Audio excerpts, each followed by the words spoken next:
Latest మనకు వచ్చినటువంటి reports ప్రకారంగా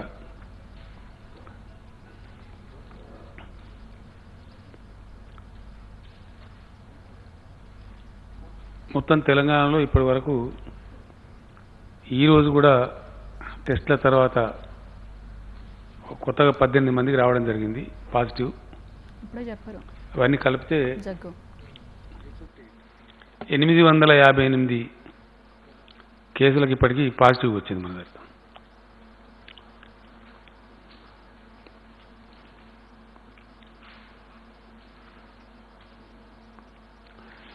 ఇందులో ఒక 21 మరణాలు సంభవించినవి. నిన్నటి ఈరోజు కూడా కలుపుకుంటే ఈ అవుట్ ఆఫ్ 858లో 186 మంది మన దగ్గర నుంచి కోలుకొని అన్ని పరీక్షల తర్వాత వాళ్ళు డిశ్చార్జ్ కావడం జరిగింది. ఇప్పుడు చికిత్సలో మన దగ్గర ఉన్న వాళ్ళు 651 మంది ఉన్నారు.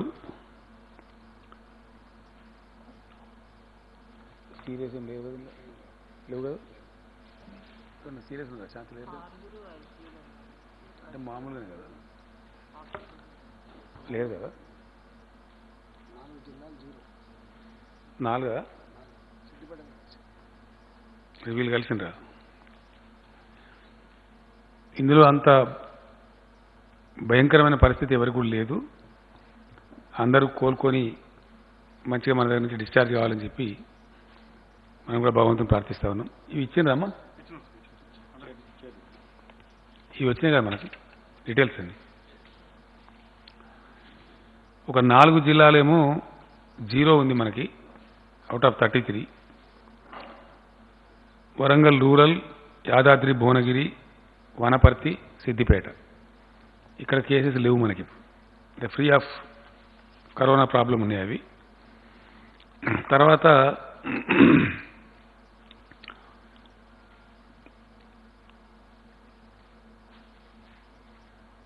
కేసులు ఎన్ని రోజులకు డబుల్ అవుతున్నాయి అనేది ఒక పరిశీలన ఉంటుంది జనరల్గా. ప్రపంచవ్యాప్తంగా కూడా ఇప్పుడు చేస్తున్నది. దేశంలో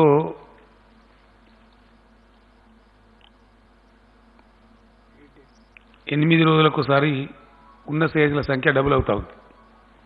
బట్ వేరే తెలంగాణలో కొంచెం కంట్రోల్ ఉంది, బెటర్ కంట్రోల్ ఉంది. మోర్ దాన్ 10 days పడుతుంది మనకి డబుల్ కావడానికి పేషెంట్ల సంఖ్య. డెత్ రేటు, జబ్బు సోకిన వాళ్ళలో మరణించే వారి సంఖ్య చూస్తే కంట్రీ స్థాయిలో 3.22% ఉంది. తెలంగాణకు వచ్చేటప్పటికి 2.44% ఉంది. డెత్ రేట్లో కూడా మనం కొంచెం తక్కువనే ఉన్నాం.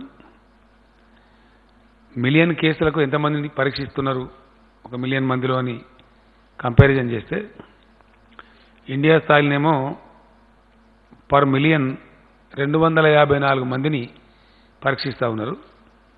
మన దగ్గర 375 మెంబర్స్ మనం టెస్ట్ చేస్తూ ఉన్నాం. టెస్ట్లో కూడా మనం కంట్రీ యావరేజ్ కంటే చాలా ఎబోవ్ ఉన్నాం. ఈ విధంగా ప్రయత్నాలు జరుగుతున్నాయి. వీటన్నిటి మధ్య ఇట్లా వచ్చింది. దీని తదనంతరం లాస్ట్ పేజ్లో మీరు చూడొచ్చు, మీ దగ్గర వివరాలని. స్టార్టింగ్లో మనకు కొంచెం వైద్య సిబ్బందికి ఇతరత్ర అవసరమయ్యేటువంటి మెడికల్ ఎక్విప్మెంట్ తక్కువ ఉండేది మన దగ్గర. దేశంలో ఏ రాష్ట్రానికి కూడా ఇటువంటి జబ్బులు ఎదుర్కొనేటువంటి అలవాటు ఇంతకుముందు లేదు కాబట్టి, ఇంత ఉత్పాతం లేదు కాబట్టి కొంచెం తక్కువ అలవాటు ఉండేది. దానివల్ల ఈ ఎక్విప్మెంట్ అందుబాటులో ఉండేది కాదు. ఫస్ట్ ప్రెస్ కాన్ఫరెన్స్లో ఈవెన్ ప్రైమ్ మినిస్టర్ గారు కూడా అదే చెప్పినారు. తర్వాత ఎక్కడికక్కడ రాష్ట్రాలు, కేంద్రం మేల్కొని ప్రయత్నాలు ముమ్మరం చేసిన తర్వాత పూర్తి స్థాయిలో ఈ ఎక్విప్మెంట్ మనకు వచ్చిన్నది. నేను లాస్ట్ టైం ప్రెస్ కాన్ఫరెన్స్లో చెప్పినట్టుగానే ఈ పీపీఈ కిట్స్ కానీ, N95 మాస్క్ కానీ ఇవి మనకు వస్తూ ఉన్నాయి కంటిన్యూస్గా. వీటిని 10 లక్షల సంఖ్య కూడా తీసుకుపోవడానికి ప్రయత్నాలు జరుగుతున్నాయి. హెల్త్ మినిస్టర్ గారు ఎవ్రీ డే పర్సనల్గా మానిటర్ చేస్తూ ఉన్నారు. షార్ట్లీ అంటే మనకు అవసరానికి చాలిన దానికంటే కొంచెం ఎక్కువ కూడా ఎటువంటి విపత్కర పరిస్థితి వచ్చినా ఎదుర్కోవడానికి సిద్ధంగా ఉండేటట్టు ఈ ఎక్విప్మెంట్ పూర్తి స్థాయిలో తీసుకుంటూ ఉన్నారు. ప్రస్తుతం ఈ జబ్బును సాధ్యమైనంతలో కంట్రోల్ చేయడానికి వినియోగించబడుతున్న మందులు ఏవైతే ఉన్నాయో అవి కూడా ఇప్పుడు ప్లెంటీ ఉన్నాయి మన దగ్గర. మీకు నేను ఇచ్చిన లీఫ్లో వివరాలన్నీ ఉన్నాయి. ఏ ట్యాబ్లెట్స్ ఎన్ని ఉన్నాయని కూడా ఉంది. సో ఈ విషయం ఈ విధంగా మనం ముందు పోతా ఉన్నాం. ల్యాబొరేటరీస్ కానీ మన టెస్టింగ్ కెపాసిటీ కానీ అన్ని వివరాలు మీకు ఇచ్చిన పేపర్స్లో ఉన్నాయి. మీరు ఒకసారి చూస్తే మీకు ఐడియా వచ్చేస్తుంది. ఇది మాత్రమే చేస్తూ మిగతా సేవలు నిలిపివేయకుండా మన హెల్త్ డిపార్ట్మెంట్ వాళ్ళు, నేను ఫస్ట్ డేనే వాళ్ళకి చెప్పడం జరిగింది సీరియస్గా, పర్టికులర్లీ ప్రసవానికి సిద్ధంగా ఉన్నటువంటి మహిళలు కష్టమవుతుంది కాబట్టి అన్ని లాక్డౌన్ చేస్తున్నాం కాబట్టి అమ్మఒడి వాహనాలు పెట్టడం, వాళ్ళని సురక్షితంగా హాస్పిటల్ తేవటం, డెలివరీ చేసి మళ్ళీ సురక్షితంగా పంపించడం, ఇట్లాంటివన్నీ కూడా చాలా పకడ్బందీగా చర్య చేయమని చెప్పినాం. మిగతా ఈ తలసేమియా కానీ కిడ్నీ పేషెంట్ల యొక్క వాళ్ళకు అందించాల్సిన డయాలసిస్ సేవలు కానీ ఇవన్నీ కూడా చాలా పకడ్బందీగా చేయమని చెప్పినాం. ఎంతమందికి చేసింది అనేది మీ దగ్గర ఆ పేపర్లో వివరాలని, కీమోథెరపీ కావచ్చు, క్యాన్సర్ పేషెంట్లు కావచ్చు, కిడ్నీ పేషెంట్లు కావచ్చు, వాళ్ళకు కూడా ఇబ్బంది కలగకుండా సేవలు అందిస్తూనే ఉన్నారు. ఆ విధంగా జరుగుతూ ఉంది. దీని తదనంతరం ప్రపంచవ్యాప్తంగా కూడా పరిస్థితి కొన్ని దేశాల్లో చెప్పబడుతున్నప్పటికీ మళ్ళీ అక్కడ రిపీట్ కూడా అవుతూ ఉంది. చాలా దేశాలు మానేసుకున్న వాళ్ళు మళ్ళీ లాక్డౌన్ చేసినారు. ఉదాహరణకు సింగపూర్ లాంటి దేశం కూడా ఎత్తేసినారు, మళ్ళీ లాక్డౌన్ చేసినారు పరిస్థితిని బట్టి. అట్లా ఇప్పుడు దాదాపు 42 దేశాలు సంపూర్ణ లాక్డౌన్లో ఉన్నాయి ప్రెజెంట్లీ. అతి ఎక్కువ రోజులు ఉన్నటువంటి దేశాలు జాతీయ స్థాయిలో అంటే చైనా వుహాన్ వాటికి 77 రోజులు, Ireland 67 days, France 55 days, Australia 54 రోజులు, మలేషియా 46 రోజులు, నెదర్లాండ్స్ 44 రోజులు, లిథువేనియా 43 రోజులు, పెరు 42 రోజులు, ఇట్లా చాలా దేశాలు ఆస్ట్రేలియా ఇట్లా ఉన్నాయి వివరాలన్నీ. మొత్తం మీద 42 దేశాలు చాలా రోజులుగా ఉన్నవి. ఇట్లా ఉన్న పరిస్థితుల్లో మన దగ్గర కూడా లాక్డౌన్ కొనసాగుతున్నది. దాన్ని మే 3 వరకు గవర్నమెంట్ ఆఫ్ ఇండియా ఆల్రెడీ ప్రకటించున్నారు ఈ లాక్డౌన్ కొనసాగుతుందని చెప్పి. కానీ గవర్నమెంట్ ఆఫ్ ఇండియా చేసినటువంటి ఒక సవరణ ఏంటంటే రేపటి నుంచి 28 తర్వాత కొన్ని విషయాల్లో సడలింపులు ఇస్తున్నామని చెప్పినారు. మేము ఇప్పుడు క్యాబినెట్ చాలా సుదీర్ఘమైన చర్చ తర్వాత కంప్లీట్గా పరిశీలన చేసిన తర్వాత ఎట్టి పరిస్థితులలో తెలంగాణలో ఏ సడలింపు కూడా ఇవ్వదలుచుకోలేదు. No relaxation will be given in the state of Telangana. It's a clear decision. చాలా అన్ని రకాల ముందు వెనక మంచి చెడ్డ రాష్ట్ర ప్రజల ఆరోగ్యం వీటన్నిటి దృష్ట్యా మన దగ్గర వైరస్ తీరుతెన్నులు వీటి దృష్ట్యా ఈ నిర్ణయం తీసుకున్నాం.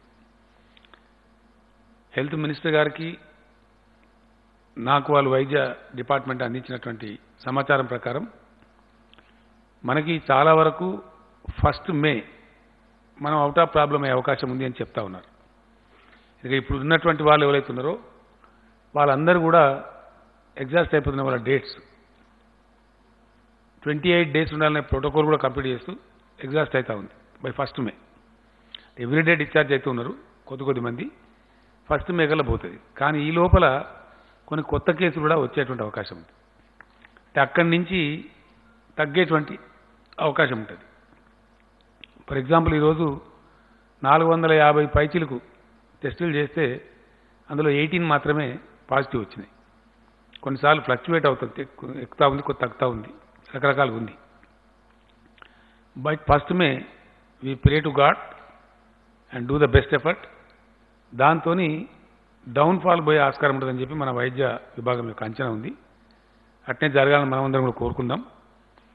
అయినప్పటికీ మనం జాగ్రత్తగా ఉండకపోతే మాత్రం దెబ్బతినే ప్రమాదం ఉంటుంది. గతంలోనే మనం గైడ్లైన్స్ ఇచ్చినాం. లాక్డౌన్ తెలంగాణలో అనౌన్స్ చేసిన రోజున గైడ్లైన్స్ ఇచ్చినాం. అవే గైడ్లైన్స్ యథాతథంగా అమలు చేయబడతాయి. సేమ్ ఇంతకుముందు ఉన్నటువంటి. సపోజ్ కూరగాయలు, పాలు, కిరాణా షాపులు తెచ్చుంటాయని చెప్పినాం, నైట్ టైం కర్ఫ్యూ ఉంటుందని చెప్పినాం. అవన్నీ యథాతథంగా ఇంతకుముందు రాష్ట్ర ప్రభుత్వం నిబంధనలు ఏవైతే పెట్టిందో అవి యథాతథంగా అమల్లో ఉంటాయి.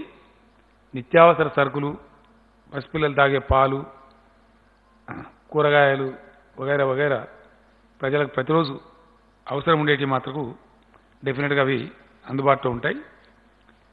కొన్ని పనులు కొనసాగుతాయని మనం చెప్పినాం. కొన్ని ఇండస్ట్రీస్, ఎందుకంటే ఇండస్ట్రీ అంటే రైస్ మిల్ ఫర్ ఎగ్జాంపుల్, వాళ్ళు బియ్యం పట్టకపోతే మనకు అన్నానికే రాదు. నూనె మిల్లులు కొన్ని కొనసాగుతాయని చెప్పినాం. మన అవి నిత్యావసర సరుకుల లింకే అది. సో అటువంటి శానిటైజర్లు, తర్వాత మనకు మంది ఇచ్చేటువంటి ఫార్మా కంపెనీలు, గతంలోనే మనకు ఇచ్చిన గైడ్లైన్స్ ఉన్నాయి, ఇవి అవి కొనసాగుతాయని. అవన్నీ కూడా కొనసాగుతాయి. ఆ గైడ్లైన్స్లో ఎటువంటి మార్పు లేదు. కానీ కేంద్రం చెప్పినటువంటి సడలింపు, ఇంకా కేంద్రమే రాష్ట్రాలకు ఇచ్చినటువంటి గైడ్లైన్స్లో ఒక మాట స్పష్టంగా చెప్పినారు. ఏ రాష్ట్రం కానీ దేశంలో, ఏ యూనియన్ టెరిటరీ కానీ మేమిచ్చే మార్గదర్శకాల కంటే ఇంకా స్ట్రిక్టర్ మెజర్స్ అక్కడ స్థానిక పరిస్థితులను బట్టి తీసుకోదలిస్తే తీసుకోవచ్చును, మాకు అభ్యంతరం లేదని చెప్పినారు. ఈ జీవో ఏదైతే 1897 జీవో ఉందో, ఎపిడెమిక్ డిజాస్టర్ మేనేజ్మెంట్ జీవో ఉందో, దాని కింద కేంద్ర ప్రభుత్వానికి ఉన్నటువంటి అధికారులే రాష్ట్ర ప్రభుత్వానికి కూడా ఉన్నాయి. ఆ పవర్ కూడా రాసి ఉంది స్పష్టంగా యాక్ట్లో. ఆ యాక్ట్ కిందనే మనం ఇప్పుడు ఈ ఆర్డర్స్ పాస్ చేస్తూ ఉన్నాం. టుడే క్యాబినెట్ కూడా తీసుకున్నది. మన రాష్ట్రంలో 3 భాగాలుగా ఇది ఉండేది. ఒకటి విదేశీ ప్రయాణికులు, ఆ చాప్టర్ 100% సుఖాంతమైంది. ఇప్పుడు అందులో ఎవరు చనిపోలేదు. ఇనీషియల్లీ 32 ఉండే నంబరు, అది కొంచెం పెరిగి 64 అయిన ఉండే. కంప్లీట్ ప్రోటోకాల్ ప్రకారం 100% వాళ్ళంతా డిశ్చార్జ్ అయిపోయినారు. ఆ సమయంలో మన దగ్గర క్వారంటైన్లో ఉన్న 26,000 మంది కూడా క్షేమంగా అంతా డిశ్చార్జ్ అయిపోయినారు. ఆ తర్వాత వచ్చినటువంటి నిజాముద్దీన్ ద్వారా వచ్చిన ప్రాబ్లమే మన కంటిన్యూ అవుతూ ఉంది. వాళ్ళు, వాళ్ళ ఫ్యామిలీ మెంబర్సు, వాళ్ళ సెకండరీ కాంటాక్టు, వాళ్ళు తిన్న చోట, కూర్చున్న చోట రకరకాలుగా వస్తూ ఉన్నాయి కేసులు. కాబట్టి దాన్ని మనం కంటిన్యూ పరిశోధన చేస్తూ ఉన్నాం. అది ఎక్కడ కట్ అయితే అక్కడ ఆల్మోస్ట్ మనకు సమస్య ఆగిపోయే పరిస్థితి ఉంటుంది. అదర్వైజ్ వేరే ఇంకే రకమైన కేసులన్నీ ఉన్నాయంటే ఒక 13-14 ఫ్రగైల్ కేసెస్ ఉన్నాయి. వాటిని సెర్చ్ చేస్తూ ఉన్నారు. వాళ్ళని తెచ్చి అడ్మిట్ చేసినారు. వాటిని ఆ నంబర్ పెద్దగా లేదు. అటువంటి సూచనలు కూడా మనకి ఎక్కడ పుటమరింపులు లేవు రాష్ట్రంలో. కాబట్టి దీనికి సంబంధించి మనకు బ్రేక్ కనుక దొరికితే చాలా వరకు మన రాష్ట్రం బాగుపడే అవకాశం ఉంటుంది. ఫర్దర్ కేసెస్ రాకుండా ఉండేదానికి కూడా ఆస్కారం ఉంటుంది. మనం అందరం కూడా భగవంతుని ప్రార్థిద్దాం అటువంటి సమయం రావాలని చెప్పి. కానీ ఎందుకైనా మంచిదని మనం ఈ సడలింపులు ఇవ్వటం లేదు. ఒకటి, మే 3 వరకు, అంతకుముందు తెలంగాణ ప్రభుత్వం పెట్టినటువంటి ఏప్రిల్ 30 గడువు ఉండనే ఉంది. దాని మీద భారత ప్రభుత్వం విధించినటువంటి గడువు మే 3 వరకు ఉంది. కాబట్టి మే 3 వరకు ఎలా ఉండి తీరుతుంది. నేను చాలా ఇంటెన్సివ్ సర్వే చేయించిన. మన క్యాబినెట్ మీటింగ్ కోసం ఏదైతే పిలిచినామో, డెసిషన్ తీసుకోవాలి కాబట్టి జనంలోకి సర్వేలు పంపించాం. ఆల్మోస్ట్ 94-95% మంది ఖచ్చితంగా ప్రజల అవసరం దృష్ట్యా, ప్రజల ఆరోగ్యం దృష్ట్యా, ప్రజల క్షేమం దృష్ట్యా కఠినంగానే ఉండాలి, లాక్డౌన్ పొడిగించాలి అనే మాట సర్వేలో చాలా స్పష్టంగా వచ్చింది. అభిప్రాయ సేకరణ చేసినాం. దానిలో కూడా చాలా స్పష్టంగా వచ్చింది.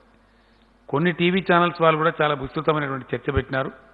వాళ్ళు ఎలక్ట్రానిక్ సర్వే చేసినారు, టీవీ నుంచి కూడా అడిగినారు, రకరకాలుగా ప్రయత్నాలు చేసినారు. అక్కడ కూడా 92% ఆల్మోస్ట్ వాళ్ళకు కూడా, ఉదాహరణకు ఎన్టీవీ వాళ్ళు ఒకటి చేసినారు, టీ న్యూస్ వాళ్ళు ఒకటి చేసినారు. నేను అనుకోవటం బహుశా టీవీ 9 వాళ్ళు కూడా చేసినట్టుంది. ఎన్టీవీ చేసిన దానిలో 92% వరకు ఆల్ కైండ్స్ ఆఫ్ సర్వేస్ కలిపి లాక్డౌన్ పొడిగించాలని వచ్చింది. ఎక్కడి నుంచి చూసినా ఏ తర్వాత నమస్తే తెలంగాణ పేపర్ వాళ్ళు కూడా చేసినారు. వాళ్ళది కూడా ఇంచుమించు 1-2% అటు ఇటుగా ఇదే అభిప్రాయం ఇచ్చినారు.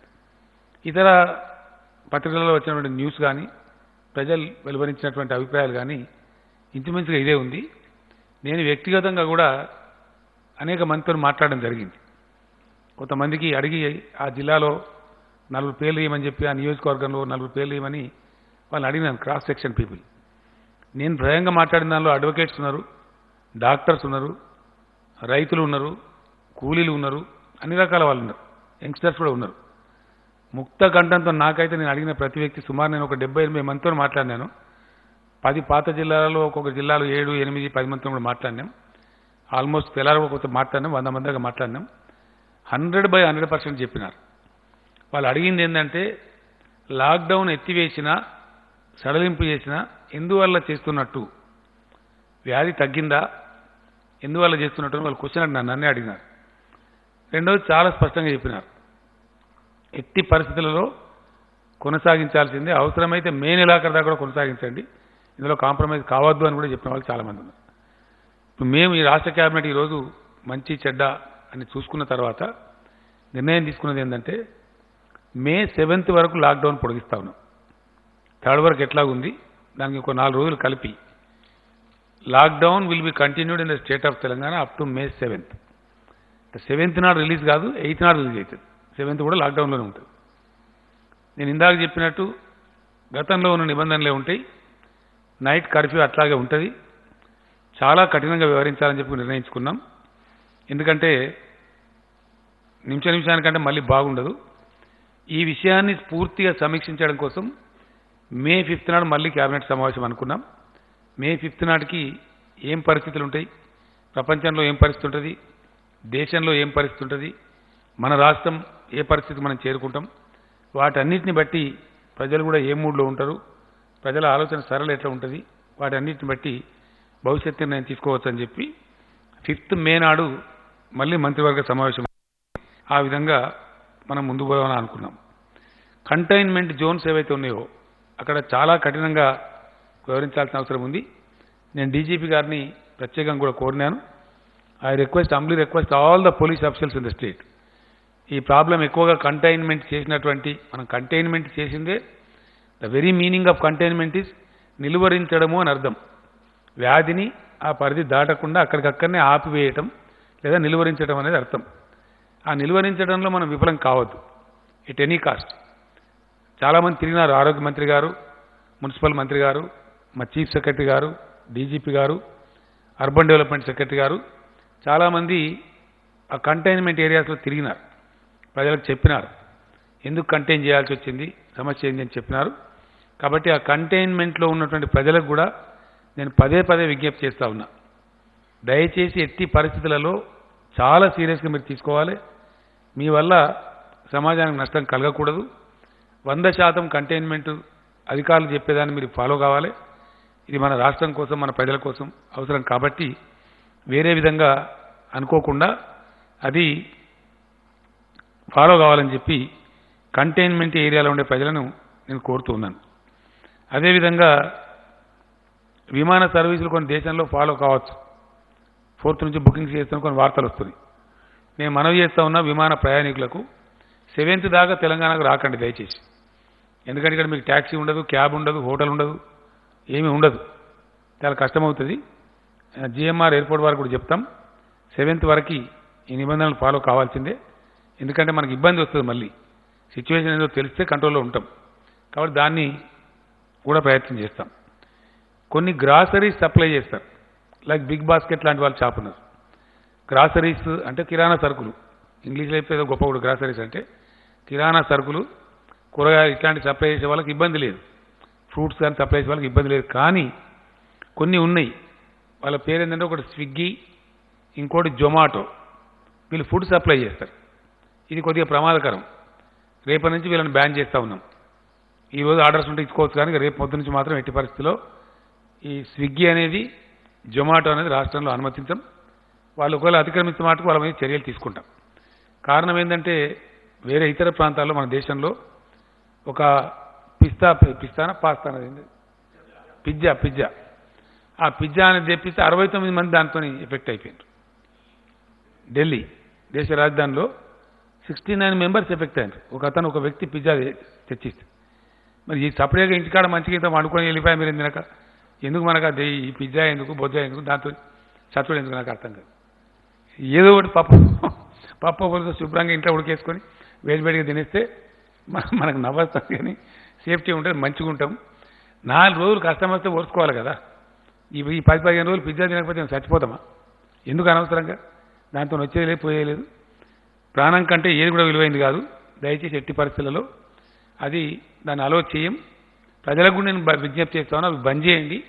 ఈ 10-15 రోజులు మంచిది కాదు. ఈ మే 7th దాకా మాత్రం కఠినంగా బంద్ చేయాలి.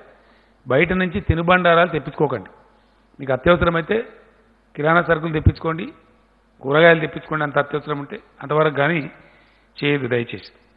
పండగలు ప్రార్థనలు ఎట్టి పరిస్థితుల్లో ఎవరైనా సరే ఇండ్లనే చేసుకోవాలి. అది రంజాన్ కానీ, హిందువులు కానీ, క్రైస్తవులు కానీ, ఎవరైనా కానీ దయచేసి ఏ ఒక్క వర్గానికో ఏ ఒక్క మతానికో ఇది పరిమితం కాదు. Everybody has to follow the rule very strictly. సామూహిక ప్రార్థనలు అనుమతించబడవు.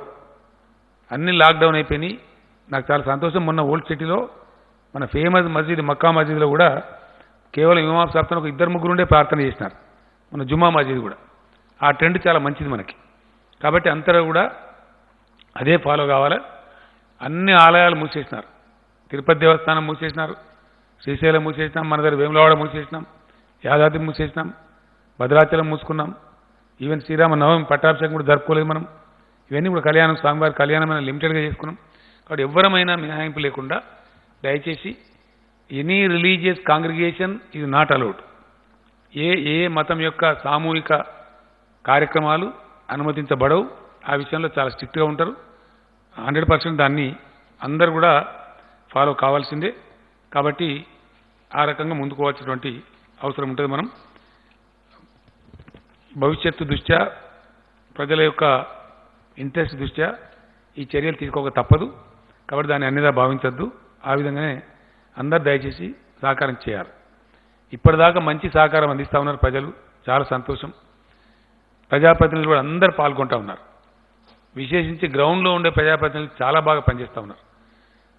వ్యవసాయ కొనుగోళ్లకు సంబంధించి కూడా మంచి కోఆర్డినేషన్ జరుగుతూ ఉంది. వ్యవసాయ మంత్రి గారు కూడా నిరంజన్ రెడ్డి గారు కొన్ని జిల్లాలు పర్యటన చేశారు. టైం బాగాలేకున్నా కొన్ని చోట్ల వారు కూడా స్వయంగా కొనుగోలు కేంద్రాలు ప్రారంభించారు. వారితో పాటు అన్ని జిల్లాల మినిస్టర్స్ ఈ కొనుగోలును పర్యవేక్షిస్తూ ఉన్నారు. చాలా ఎఫెక్టివ్గా జరుగుతూ ఉంది, బాగా జరుగుతూ ఉంది. చాలా సంతోషం. అయితే అదేవిధంగా జరగాలి. శానిటైజేషన్, పారిశుద్ధ్యం చాలా బాగా నిర్వహిస్తూ ఉన్నారు. ఆ క్లోరిన్ ద్రావకాన్ని కూడా పిచికారీ చేయించడంలో మన సర్పంచులు, మన గ్రామ పంచాయతీ సిబ్బంది, మన మున్సిపాలిటీలు, మున్సిపల్ సిబ్బంది, అధికారులు అద్భుతంగా పనిచేస్తూ ఉన్నారు. In a way I'm very happy. చాలా ఆశించిన రీతిలో పనిచేస్తూ ఉన్నారు. సర్పంచులు, స్థానిక సంస్థల ప్రతినిధులు, municipal corporators, councillors, chairmans, mayors అందరూ కూడా శక్తివంచన లేకుండా పనిచేస్తూ ఉన్నారు. 2-3 విషయాలలో స్టార్టింగ్లో కొంత ఇన్యాక్టివ్ ఉన్నా ఇప్పుడు మటుకు ఎవ్రీబడి ఈజ్ యాక్టివ్. ఈ పారిశుద్ధ్య పనులే కాకుండా వాళ్ళ ఊళ్ళను కాపాడుకోవడమే కాకుండా కంటైన్మెంట్ జోన్స్ను మెయింటైన్ చేయడమే కాకుండా సోషల్ వెల్ఫేర్ కూడా ఎవరైనా ఇతర రాష్ట్రాల వాళ్ళు ఉన్నా, ఎవరైనా లేని పేదవాళ్ళు ఉన్నా బాగా ఆదుకుంటూ ఉన్నారు. ఎక్కడికక్కడ అన్నదానం చేయడం కానీ, నిత్యావసరాల సరుకులు పంపిణీ చేయడం కానీ చేస్తూ ఉన్నారు. కొన్ని సంస్థలు కూడా దాతృత్వ విధానంలో ముందుకొచ్చి వాళ్ళు కూడా చేస్తూ ఉన్నారు. అటువంటి దాతలకి, దాతృత్వం ప్రదర్శించిన వాళ్ళందరికీ కూడా నేను హృదయపూర్వకమైనటువంటి ధన్యవాదాలు, కృతజ్ఞతలు కూడా తెలియజేస్తా ఉన్నా. అదే స్పిరిట్తో కొనసాగండి. మన రాష్ట్రంలో ఎవరొక్కరు ఉపాసం ఉన్నా మనకు మర్యాద కాదు, మన గౌరవం కాదు. ఈ సంకట స్థితిలో, క్రైసిస్ ఉండే సమయంలో ఏ ఒక్క వ్యక్తి కూడా పస్తులు ఉండకుండా దయచేసి అందరు సర్పంచులు, అందరు కౌన్సిలర్లు, అందరూ మండలాధ్యక్షులు, జడ్పీ చైర్మన్లు, జడ్పీటీసీలు, మున్సిపల్ చైర్మన్లు, మేయర్లు, ఎమ్మెల్యేలు, మినిస్టర్లు, అధికారులకు అయితే ఆల్రెడీ చెప్పినాం. వీళ్ళందరూ కూడా పాల్గొనాలి, పూనుకోవాలి. ఎక్కడ ఒక వ్యక్తి దయచేసి ఉపవాసం ఉండద్దు. ఎక్కడ ఒక వ్యక్తి ఆరోగ్యం కోసం కూడా ఇబ్బంది పడద్దు. 0-100కు మేము డయల్ చేయమని చెప్పినాం. చేస్తూ ఉన్నారు కొంతమంది. పోలీసు కూడా ఎఫెక్టివ్గా వాళ్ళని ఆదుకుంటూ ఉన్నారు. అదేవిధంగా కొనసాగాలని చెప్పి నేను కోరుతూ ఉన్నాను. ప్రజాప్రతినిధులు, ఉద్యోగులు వీళ్ళకి ఇచ్చినటువంటి వేతనాలు ఏవైతున్నాయో గతంలో ఇచ్చిన వేతనాలు ఇప్పుడు కూడా ఈ మంత్ కూడా ఇవ్వబడతాయి. ఏప్రిల్ నెల వేతనాలు కూడా అట్లనే ఇవ్వబడతాయి. 50% కోత వాళ్లకు, 75% కోత ప్రజాప్రతినిధులకు ఉంటుంది. అదేవిధంగా కొనసాగుతుంది. పెన్షనర్స్ ఎవరైతే ఉన్నారో దాంట్లో ఒక 1,11,000 కుటుంబాలు సెకండ్ పెన్షనర్స్ ఉన్నారు. పాపం వాళ్ళు అంటే పెన్షనర్, ఒరిజినల్ పెన్షనర్ చనిపోయి వాళ్ళ భార్యలో స్పౌస్ ఉన్న కేసులో ఫ్యామిలీ పెన్షన్ అంటారు దాన్ని. ఫ్యామిలీ పెన్షన్ స్వీకరించే వాళ్ళు మన రాష్ట్రంలో 1,11,000 కుటుంబాలని. అయితే వాళ్ళకు ఒరిజినల్ పెన్షన్ వచ్చే దానిలో 50% వాళ్ళకు వస్తుంది. వాళ్ళ నుంచి కొన్ని విజ్ఞప్తులు వచ్చినాయి, మాకు సరిపోవడం లేదు, దయచేసి పొడిగించమని చెప్పినారు. సో పెన్షనర్లందరికీ కూడా 75% శాలరీ, ఇంతకుముందు 50% అనుకున్నాం, వాళ్ళకి 75% శాలరీ ఇవ్వడం జరుగుతుంది ఏప్రిల్ మాసానికి. వాళ్ళ ఇబ్బంది కొంత దూరం అయ్యేటువంటి అవకాశం ఉంటుంది. అదేవిధంగా వైద్య సిబ్బంది, మున్సిపల్ సిబ్బంది, హెచ్ఎండబ్ల్యూఎస్ సిబ్బంది, గ్రామ పంచాయతీ పారిశుద్ధ్య సిబ్బందికి ఇచ్చే నగదు ప్రోత్సాహకం ఏదైతే గతంలో ఇచ్చినామో ఏప్రిల్ మాసానికి కూడా ఆ ప్రోత్సాహకం కొనసాగుతూ ఉంటుంది. ఆ 10% గ్రాస్ శాలరీ మీద ఏదైతే ఇవ్వమని చెప్పినామో ఏప్రిల్ మంత్ శాలరీ కూడా వాళ్ళకు ఇవ్వడం జరుగుతుంది.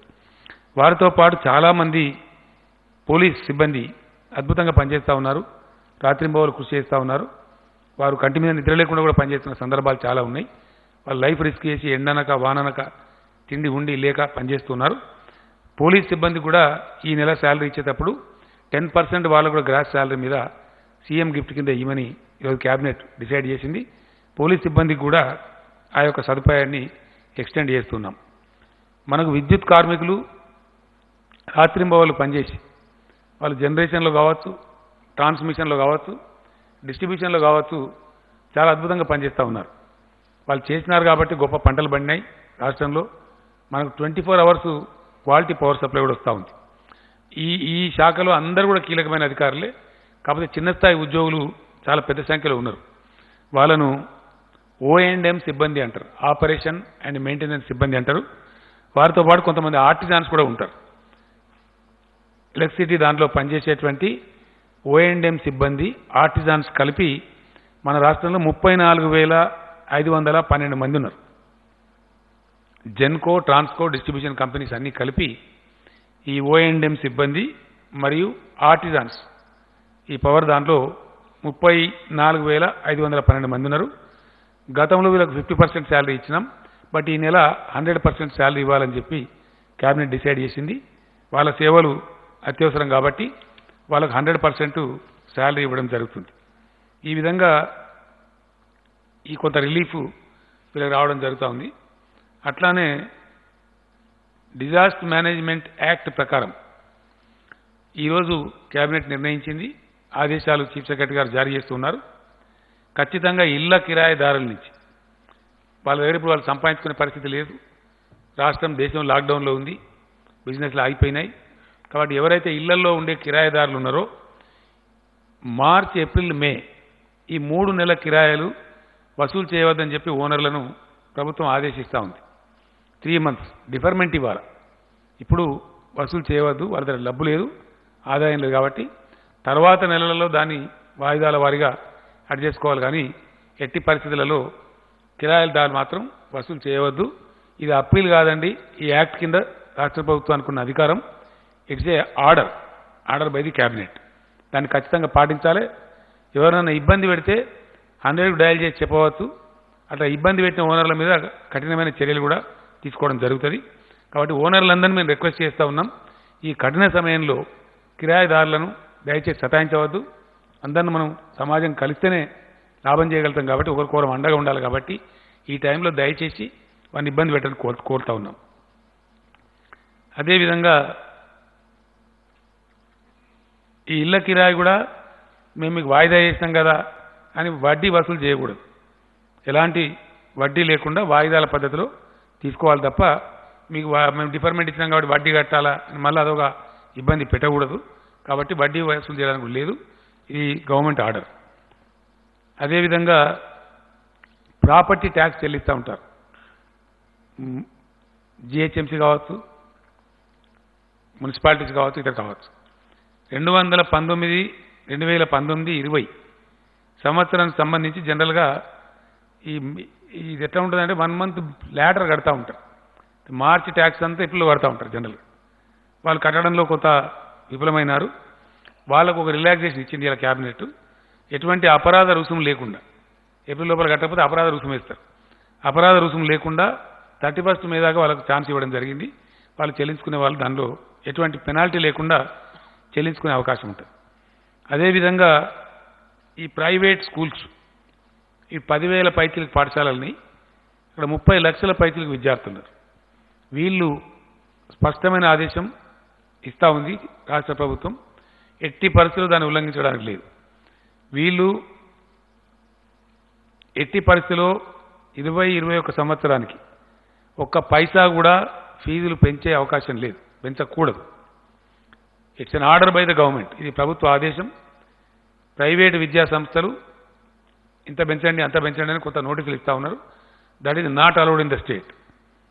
ఎట్టి పరిస్థితుల్లో 2021 అకాడమిక్ ఇయర్కి ₹1 కూడా ఒక పైసా కూడా ఫీజులు పెంచేటువంటి అవకాశం లేదు, పెంచకూడదు. 2, రకరకాల ఫీజులు వీళ్ళు వసూలు చేస్తూ ఉంటారు. ఎట్టి పరిస్థితుల్లో వసూలు చేయకూడదు. మంత్లీ నెలవారీగా కేవలం ట్యూషన్ ఫీజు మాత్రమే వసూలు చేసుకోవాలి.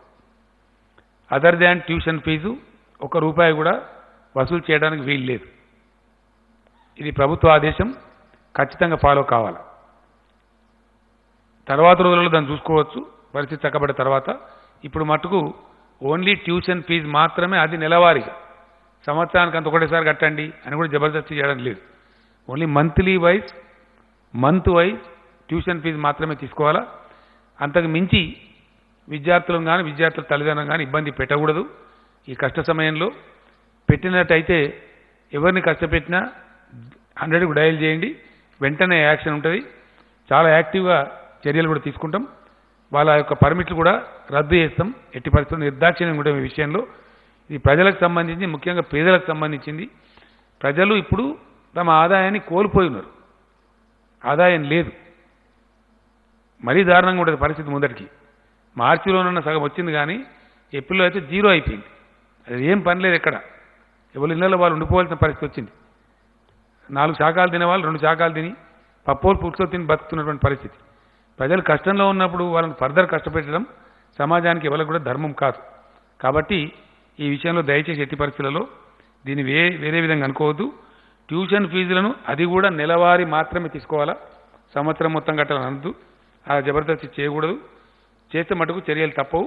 కాబట్టి ఇతరత్రా ఏ రకమైన ఫీజులు కూడా వసూలు చేయవద్దు. ఇది గవర్నమెంట్ ఆర్డర్. కాబట్టి దాన్ని ఖచ్చితంగా పాటించాలని చెప్పి కోరుతా ఉన్నాం. అదేవిధంగా ఏప్రిల్ మాసంలో చాలా దారుణంగా ఆదాయాలు లేవు కాబట్టి, అసలు పని లేకుండా పోయింది కాబట్టి, ఎవరింటికాన్ని వారిని ఉండమని ప్రభుత్వమే చెప్పింది కాబట్టి పేదలు కూడా ఇబ్బందులలో ఉంటారు. కాబట్టి తెల్ల రేషన్ కార్డున్న ఈ 87.5 lakh రేషన్ కార్డ్స్ ఏవైతున్నాయో వాళ్ళకు మే మాసానికి కూడా ఈ నెలకి ఇచ్చినట్టు, ఏప్రిల్ నెలకి ఇచ్చినట్టే ప్రతి వ్యక్తికి 12 కిలోల బియ్యం ప్రతి కార్డు మీద ఇవ్వడం, ఉచితంగా ఫ్రీగా ఇవ్వడం జరుగుతుంది. ఈచ్ పర్సన్కి 12. అంటే ఒక కుటుంబంలో 5గురు ఉంటే 60 కేజీలు వస్తుంది. ₹1 కూడా దానికి ఛార్జీ లేదు, ఫ్రీగానే ఇస్తారు. అట్లే ఇవ్వడం జరుగుతుంది. ఏప్రిల్ ఎట్లా అయితే ఇచ్చిండ్రో మే మాసం కొరకు కూడా అట్లనే ఇస్తారు. అదేవిధంగా ప్రతి కుటుంబానికి ₹1500 కూడా గవర్నమెంట్ ఇస్తుంది కూరగాయల నిమిత్తం, ఇతర కిరాణా సామాన్ నిమిత్తం. అవి మే మొదటి వారంలోనే అందజేయమని చెప్పి మేము కోరినాం. చీఫ్ సెక్రటరీ గారు ఆదేశాలు కూడా ఇస్తూ ఉన్నారు. సివిల్ సప్లైస్ అధికారులకు ఆదేశాలు ఇవ్వడం జరిగింది. మే 7th లోపే అందరికి కూడా అందజేయబడతాయి. ఇక్కడ పాయింట్ ఏంటంటే, మొన్న కొంతమంది దుర్మార్గులు ఉంటారు కదా, అక్కడక్కడ కొన్ని పుకార్లు పుట్టించినారు. ₹1500 బ్యాంకులో వేసినాం. ప్రజలు ఈ విషయాన్ని బాగా గమనించాలి. సామాజిక కార్యకర్తలు దయచేసి గ్రామాల్లో ప్రచారం చేయాలి, సర్పంచులు కూడా ప్రచారం చేయాలి. ఒకసారి గవర్నమెంటు మీ అకౌంట్లో డబ్బులు వేసిన తర్వాత వాపస్ పోవు, మీ డబ్బు మీకే ఉంటుంది. బ్యాంకుల కాడ ఒకటేసారి గుమిగూడి అక్కడ రద్దీ పెంచి అట్లాంటి బాధ మీకు అవసరం లేదు. మీకు ప్రతి ఒక్క వ్యక్తికి డబ్బులు వస్తాయి. అది నెల రోజుల పాటు మీ ఇష్టం ఉన్నప్పుడు తీసుకోవచ్చు, ఎప్పుడైనా తీసుకోవచ్చు. ఒకసారి బ్యాంకులో జమ అయినాయి అంటే తిరిగి వాపస్ పోవు. కొంతమంది అనవసరంగా మనం పుకార పుట్టించి వాపస్ పోతాయి అని చెప్తే బ్యాంకుల కాడ రద్దీ పెరిగింది, రష్ పెరిగింది. అది మంచిది కాదు. ఈ చట్టం ప్రకారమే మనం గుమి కూడవద్దు అనేది మన ఆలోచన. కాబట్టి గుమి కూడవద్దు. దయచేసి మంచిగా వెసులుబాటు, ఓ ఉదయం తీసుకోండి, కొందరు మధ్యాహ్నం తీసుకోండి, కొందరు రేపు తీసుకోండి, కొందరు ఎల్లుండి తీసుకోండి, ఎప్పుడైనా సరే తీసుకోవచ్చు. మీ డబ్బు మీకు అక్కడ సేఫ్గా ఉంటుంది. అది వాపసు పోయే ప్రశ్నే లేదు. అది ఎట్టి పరిస్థితులలో మీ డబ్బులు మీరు సేఫ్గా తీసుకోవచ్చు. కాబట్టి దానికి ఆత్రపడి బ్యాంకుల దగ్గర రష్ పెంచద్దు, అది మనకే మంచిది కాదు. పేదలకు మన రాష్ట్రంలో సుమారుగా ఇచ్చే 40 లక్షల మంది పేదలకు ఇచ్చే ఆసరా పెన్షన్స్ ఏవైతే ఉన్నాయో అవి యథావిధంగా వాళ్ళకి ₹2016 ఇవ్వబడతాయి. అందులో ఏం కోత లేదు. మే మాసానికి కూడా పూర్తి ఆసరా పెన్షన్లు వాళ్లకు అందజేయడం జరుగుతుంది. ఎవరైతే ఇతర రాష్ట్రాల కూలీలు మైగ్రాంట్ లేబర్ అంటే వలస కూలీలు ఉన్నారో మన రాష్ట్రంలో ఉన్నవాళ్ళు వాళ్ళకు మొన్న ఏ పద్ధతి అయితే ఇచ్చినామో ఒకవేళ కూలీ ఒక్కడే ఉంటే ఇండివిజువలే ఉంటే ఆయనకు 12 కేజీల రైస్ ఇస్తారు, 500 రూపాయలు ఇస్తారు. ఒకవేళ వలస కూలీది ఫ్యామిలీ ఉంటే సేమ్ మన ఫ్యామిలీకి ఇచ్చినట్టే వాళ్ళకు కూడా 1500 రూపీస్ ఇస్తారు. ఎంతమంది అంతమందికి 12 కిలోల కాడికి రైస్ ఇస్తారు. వాళ్ళు ఇద్దరు ఉండని ముగ్గురు ఉండని ఎందరు ఉన్నా ఈచ్ 12 కేజీ రైస్ ఇస్తారు. ఫ్యామిలీ కాబట్టి వాళ్ళకు కూడా 1500 రూపీస్ కూడా ఇస్తారు. ఆ విధంగా వాళ్ళు దాన్ని ఉపయోగించుకోవాలి. వాళ్ళు బెంబేలు ఎత్తాల్సిన అవసరం లేదు. ఆ రకంగా వాళ్ళకు కూడా రాయితీలు ఉంటాయి. కొంత పరిశ్రమల వాళ్ళు కూడా మాకు కూడా ఇబ్బంది ఉంది, మా ప్రొడక్షన్ లేదు, వాటిని మేము విద్యుత్ ఛార్జీలు చెల్లించే పరిస్థితి లేదు, మీరే బంద్ చేయమని లాక్డౌన్ పెట్టిండ్రు, జీతాలు కూడా కార్మికులకు ఇవ్వమన్నారు, కాబట్టి చేయలేమని చెప్పి వాళ్ళు కొన్ని రిక్వెస్ట్లు పెట్టినారు. దాన్ని కూడా క్యాబినెట్ డిస్కస్ చేసింది, ఈరోజు కొన్ని కన్సిడర్ చేసింది. ఈ లాక్డౌన్ పీరియడ్లో వాళ్ళు చెల్లించాల్సినటువంటి ఫిక్స్డ్ ఛార్జెస్ అని ఉంటాయి వాళ్ళకి, దానికి డిఫర్మెంట్ ఇస్తూ ఉన్నారు. ఏప్రిల్ మే మాసాలకి ఏప్రిల్ మే మాసం యొక్క ఫిక్స్డ్ ఛార్జెస్ పరిశ్రమల వాళ్ళకి రద్దు చేయబడతా ఉన్నాయి. ఫిక్స్డ్ ఛార్జ్ అంటే ఏంటంటే కరెంటు వాడినా వాడకపోయినా కట్టే బిల్లులు అవి వసూలు చేయబడతాయి. ఇవాళ వాడలేదు కాబట్టి కరెంటు ఛార్జ్ వచ్చే ఆస్కారమే లేదు, కాబట్టి they are not in a problem. గతంలో ఎవరైనా ఇప్పుడు బిల్లులు సకాలంలో ఒకవేళ చెల్లిస్తామంటే ఒక 1% వాళ్ళకి రిబేట్ కూడా ఇస్తారు. ఇప్పుడు అదేవిధంగా లాక్డౌన్ పీరియడ్లో ఎవరైతే కొన్ని పరిశ్రమలు జరిగేవి పవర్ ఛార్జెస్ ఉంటాయో సకాలంలో వాళ్ళు చెల్లించినట్టయితే, లైక్ ఫార్మా ఇండస్ట్రీ మనం పర్మిట్ చేసినాం, రైస్ మిల్ మనం పర్మిట్ చేసినాం, ఇట్లా కొన్ని ఉన్నాయి కదా, ఇతరత్ర వాళ్ళని నడుపుకొని చేసినా కూడా మనం పర్మిట్ చేసినటువంటివి వాళ్ళు కూడా సకాలంలో బిల్ పే చేస్తే వాళ్ళకు కూడా 1% రిబేట్ కూడా ఇవ్వడం జరుగుతుంది. ఆ విధంగా ఉంటుంది. ఈ డిఫర్మెంట్ ఏదైతే ఇచ్చిండ్రో ఈ ఏప్రిల్ మే మాసానికి పరిశ్రమలకు ఈ 2 నెలల బిల్లులకి ఫిక్స్డ్ ఛార్జెస్ మీద రిబేట్ అయితే ఇచ్చిండ్రో ఇవి తర్వాత వాళ్ళు వాయిదాల రూపంలో కట్టాలి. గతంలో పద్ధతి ఏంటంటే వాళ్ళు దీని మీద పెనాల్టీ కట్టాలి. ఇప్పుడు పెనాల్టీ మాఫీ చేయడం జరిగింది. పెనాల్టీ చెల్లించాల్సినటువంటి అవసరం లేదు. ఆ డిలే పేమెంట్ పెనాల్టీ ఏదైతే ఉంటుందో ఆ విధంగా దానికి ప్రాబ్లం లేదు. అదేవిధంగా చెప్పిన నేను already told, I think Aasara pension చెప్పినాం కదా, చెప్పాను. సో అదేవిధంగా వైద్య సిబ్బందికి నా యొక్క ధన్యవాదాలను తెలియజేస్తూ ఉన్నా. ఎందుకంటే చాలా మంచి పని వాళ్ళు చేస్తూ ఉన్నారు, స్థైర్యం కోల్పోకుండా అద్భుతంగా చేస్తూ ఉన్నారు. మీకు ఇచ్చిన దానిలో వివరాలని ఇప్పుడు వాళ్ళకు సిబ్బందికి ఎటువంటి ఇబ్బంది లేకుండా అన్ని ఎక్విప్మెంట్స్ కానీ మెడిసిన్స్ కానీ మంచి చెడ్డ అన్నీ కూడా ఉన్నాయి. ఇలా మెడికల్ డిపార్ట్మెంటు వాళ్ళకు మంచి వార్త ఏంటంటే ఈ గచ్చిబౌలి స్పోర్ట్స్ కాంప్లెక్స్ ప్రపంచవ్యాప్తంగా కూడా ఏమైందంటే రకరకాల దేశాలలో రకరకాల క్రీడలు జరుగుతూ ఉంటాయి, క్రీడోత్సవాలు కూడా జరుగుతూ ఉంటాయి. ఒలింపిక్స్ కావచ్చు, జాతీయ స్థాయి క్రీడలు కావచ్చు, రకరకాలు జరుగుతాయి. వాటిని ఏం చేస్తారంటే అక్కడ నిర్మించినటువంటి ఏషియాడ్ కూడా జరిగింది మన ఇండియాలో. ఇందిరాగాంధీ గారు ప్రైమ్ మినిస్టర్ ఉండే రోజులలో స్పోర్ట్స్ విలేజెస్ అని కడతారు. వచ్చిన క్రీడాకారులు వాళ్ళ వసతులు కల్పించాలని చెప్పి కడతారు. తర్వాత ఏం చేస్తారంటే వాటిని సమాజానికి ఉపయోగపడాలి కాబట్టి తీసేసి వేరియస్ గవర్నమెంట్ డిపార్ట్మెంట్స్ కానీ ఇస్తారు, లేకపోతే అమ్మేస్తారు. మన గచ్చిబౌలి స్టేడియం ప్రత్యేకమైన క్రీడల కోసం కట్టిందే. అప్పుడు 78 ఎకరాల జాగా వాళ్ళు తీసుకొని గవర్నమెంట్ నుంచి కట్టినారు. కొన్ని ఫ్లాట్స్ అమ్మేసినారు, కొన్ని విల్లాస్కు జాగాలు ఇచ్చినారు, అంత అయిపోయింది. ఈ మిగిలిన భవనం కూడా ఒకటి ఐడియల్గా పడి ఉండే. చాలాసార్లు మనం అనుకున్నాం, తెలంగాణ హైకోర్టు ఏర్పడినప్పుడు కూడా అవసరం కూడా ఆ బిల్డింగ్ వాడదాం అనుకున్నాం. జడ్జీలు కూడా పోయి అప్పుడు ఇన్స్పెక్షన్ కూడా చేసినారు, కానీ అది వాడలేదు. తర్వాత హైకోర్టు బైఫర్కేట్ అయిపోయింది. ఇప్పుడు ఆ స్పోర్ట్స్ కాంప్లెక్స్ను ఆ 14 అంతస్తులతో కూడుకున్న 540 రూమ్ల బిల్డింగ్ని హెల్త్ డిపార్ట్మెంట్ ట్రాన్స్ఫర్ చేయడం జరిగింది. క్రీడా శాఖ నుంచి హెల్త్ డిపార్ట్మెంట్కి ఇస్తూ ఇలా క్యాబినెట్ నిర్ణయం తీసుకున్నది. దాని కింద 9 ఎకరాల 16 గుంటల భూమి ఉంది. ఆ ల్యాండ్ కూడా హెల్త్ డిపార్ట్మెంట్ వారికే ట్రాన్స్ఫర్ చేసినాం. రేపటి నుంచి దాని హక్కులు హెల్త్ డిపార్ట్మెంట్ వారికే ఉంటాయి. అయితే అక్కడ ఇప్పటికే ఆరోగ్య శాఖ మంత్రి గారు, నా ప్రిన్సిపల్ సెక్రటరీ నరసింహరావు గారు వీరందరూ కూడా శ్రద్ధ వహించి ఆరోగ్య శాఖ వారు కూడా వార్ ఫుడ్ బేసిస్లో 1500 కెపాసిటీ బెడ్స్ ఇప్పుడు తయారు చేసినారు. రేపటి నుంచి వస్తున్నారు అందరూ. ఫ్రమ్ టుమారో అది ఫుల్ యూజ్లోకి వస్తూ ఉంది, 100% యూజ్లోకి వస్తూ ఉంది. సో ప్రస్తుతం అది కోవిడ్ స్పెషల్ హాస్పిటల్ కింద దాన్ని వాడుకుంటాం. మనకు వాడవలసిన అవసరం ఏర్పడితే తదనంతరం మాత్రం దానికి ఇంకో 10-15 ఎకరాల భూమిని కూడా జత చేస్తూ ఉన్నాం. ఎందువల్ల అంటే మనం దానికి అద్భుతమైన ఒక ఆసుపత్రి కింద తయారు చేయాలని నిర్ణయించినాం. ఎంచేపు గాంధీ, నీలోఫరు, ఉస్మానియా కాకుండా నగరానికి 4 చుట్టూ 4 కడదామనుకున్నాం. మనకు తూర్పు దిశలో ఎయిమ్స్ వచ్చింది, all India institute of medical sciences Bhimanagar దగ్గర. పశ్చిమ దిశలో ఇప్పుడు ఇది వస్తూ ఉంది. దీని పేరు టిమ్స్ అని పెట్టినాం, Telangana institute of medical sciences and research.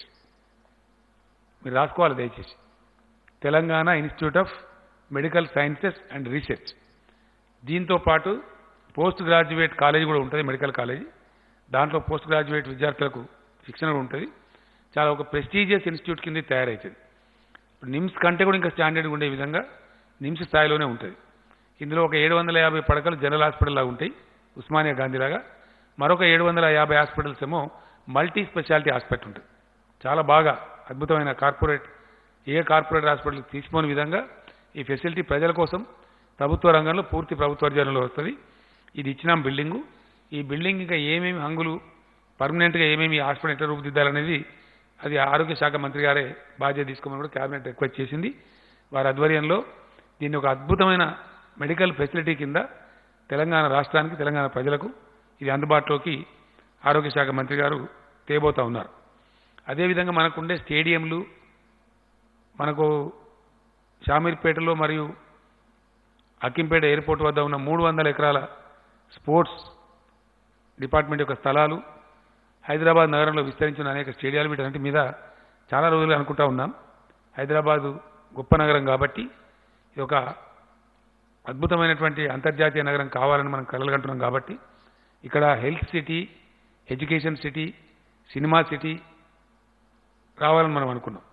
అట్లనే స్పోర్ట్స్ సిటీ ఆఫ్ తెలంగాణ ఇటు హైదరాబాద్ అని కూడా రావాలని చెప్పి చాలా రోజులు అనుకుంటా ఉన్నాం.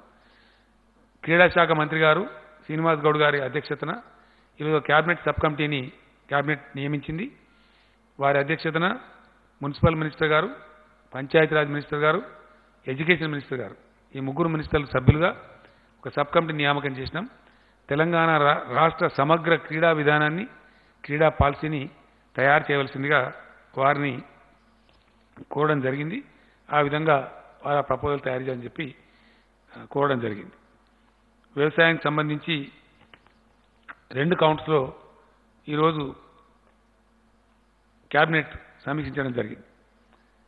ఒకటి,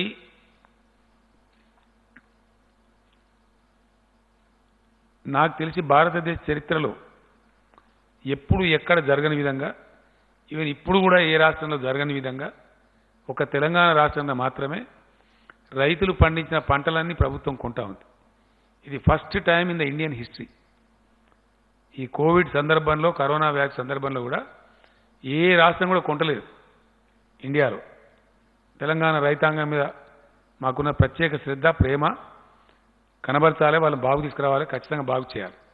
ఎందుకంటే ఇక్కడ ఒక మాట నేను చెప్పాలి, ఖచ్చితంగా చెప్పాలి. ఒక చిన్న విషయం నేను మొన్న చెప్పిన తర్వాత నాకు చాలామంది ఫ్రెండ్స్ కూడా మాట్లాడినారు. కొన్ని ఆశ్చర్యకరమైన విషయాలు ఉంటాయి. ఈరోజు నిన్నో ఒక రిపోర్ట్ వచ్చింది ఒక ఇంటర్నేషనల్ జర్నల్లో. ప్రపంచం మొత్తం అతలాకుతలమైన ఈ సందర్భంలో రేపు రాబోయే రోజులలో భోజనానికి కూడా ఇబ్బందులు వస్తాయి, వరల్డ్ రేషన్ పాటించాల్సిన అవసరం ఏర్పడుతుందని చెప్పారు. వరల్డ్ రేషన్ రెగ్యులేట్ చేసుకోవాల్సి వస్తుంది, చాలా దారుణమైన పరిస్థితులు ఏర్పడే ప్రమాదం ఉందని కూడా నిపుణులు తమ నివేదికలు ఇస్తూ ఉన్నారు. అంటే వ్యవసాయానికి ఎంత ఇంపార్టెన్స్ ఉందో దాన్ని బట్టి మనకు అర్థమవుతూ ఉంది. మనది ప్రధానంగా వ్యవసాయక దేశం. రైతాంగాన్ని, వ్యవసాయాన్ని బాగా నిర్లక్ష్యం చేయబడతా ఉంది ఈ దేశంలో. కానీ తెలంగాణ ప్రభుత్వం చాలా కమిట్మెంట్తోని అనేక స్కీములు తెచ్చి రైతు బంధు, రైతు బీమా, 24 అవర్స్ ఉచిత విద్యుత్తు, సత్వర ప్రాజెక్టు నిర్మాణం, 6 నెలలు పంటల ప్రాజెక్టు ద్వారా నీటి సరఫరా, ఇవన్నీ చేసి చూపించినాం. ప్రాక్టికల్గా జరిగినాయి. శ్రీరామ్ సాగర్ ప్రాజెక్టు చరిత్రలో ఎప్పుడు కూడా కాకతీయ కాలువ 6 మాసాల పాటు నిరంతరంగా నీళ్ళు ఇవ్వలే. ఈసారి ఫస్ట్ టైం ఇచ్చినాం. ఏప్రిల్ 15 వరకు అనుకొని ఏప్రిల్ 15 వరకు కూడా విజయవంతంగా ఇచ్చినాం. అదంతా ప్రజల ముందు ఉంది, రైతుల ముందు ఉంది. ఈరోజు ఒక వరి ధాన్యమే కాకుండా మక్కలతో పాటు కందులు, శనగలు, సన్ఫ్లవరు, జువార్ అంటారు, తెల్ల జొన్నలు లేదా పచ్చ జొన్నలు, జొన్నలు కూడా కొనుగోలు చేయాలి రైతుల దగ్గర నుంచి అని క్యాబినెట్ ఈరోజు నిర్ణయించింది. కాబట్టి జొన్నలు అమ్ముకునే వాళ్ళు కానీ, సన్ఫ్లవర్ అమ్ముకునే వాళ్ళు కానీ శనగలు అమ్ముకునే వాళ్ళు కానీ ఆగమాగమయ్యే అవసరం లేదు. ప్రభుత్వమే ప్రతి గింజ కొంటది. మీరు మీ దగ్గర మీ జిల్లా మినిస్టర్స్ని లేదా మీ జిల్లా రైతు బంధు కమిటీలను సంప్రదించండి. అన్నీ కూడా ప్రభుత్వం కొనుగోలు చేస్తుంది. మీరు తక్కువ ధరకు అమ్ముకొని నష్టపోవద్దు. ఈరోజు ఒకరిద్దరు మినిస్టర్లు మన సబితా ఇంద్రారెడ్డి గారు కూడా క్యాబినెట్ దృష్టికి తెచ్చినారు. కొన్ని శనగలు రంగారెడ్డి జిల్లాలో మిగిలిపోయినాయి ఉన్నాయని వేరే వాళ్ళు కూడా చెప్పినారు ఒకరిద్దరు. దాని మీద నుంచే క్యాబినెట్ స్పందించి ఈ నిర్ణయం తీసుకోవడం జరిగింది. వీటికి అవసరమైన బ్యాంక్ గ్యారెంటీ కూడా ఇస్తా ఉన్నాం. కాబట్టి ఈ వరి ధాన్యం, మొక్కజొన్న, శనగలు, సన్ఫ్లవర్ అంటే పొద్దుతిరుగుడు పంట. తర్వాత జొన్నలు, జువారి అంటాం మనం, తెల్ల జొన్నలు లేదా పచ్చ జొన్నలు. ఇవి తక్కువ ధరకు మీరు అమ్ముకోవద్దు. ప్రభుత్వమే కొంటది, మినిమం ప్రైజ్ కొంటది. కాబట్టి మీరు దాని గురించి ఇబ్బంది పడే అక్కర్లేదు. అది చేయమని చెప్పి నేను కోరుతా ఉన్నా. ధాన్యం సేకరణ చాలా విజయవంతంగా జరుగుతూ ఉంది, చక్కగా జరుగుతూ ఉంది.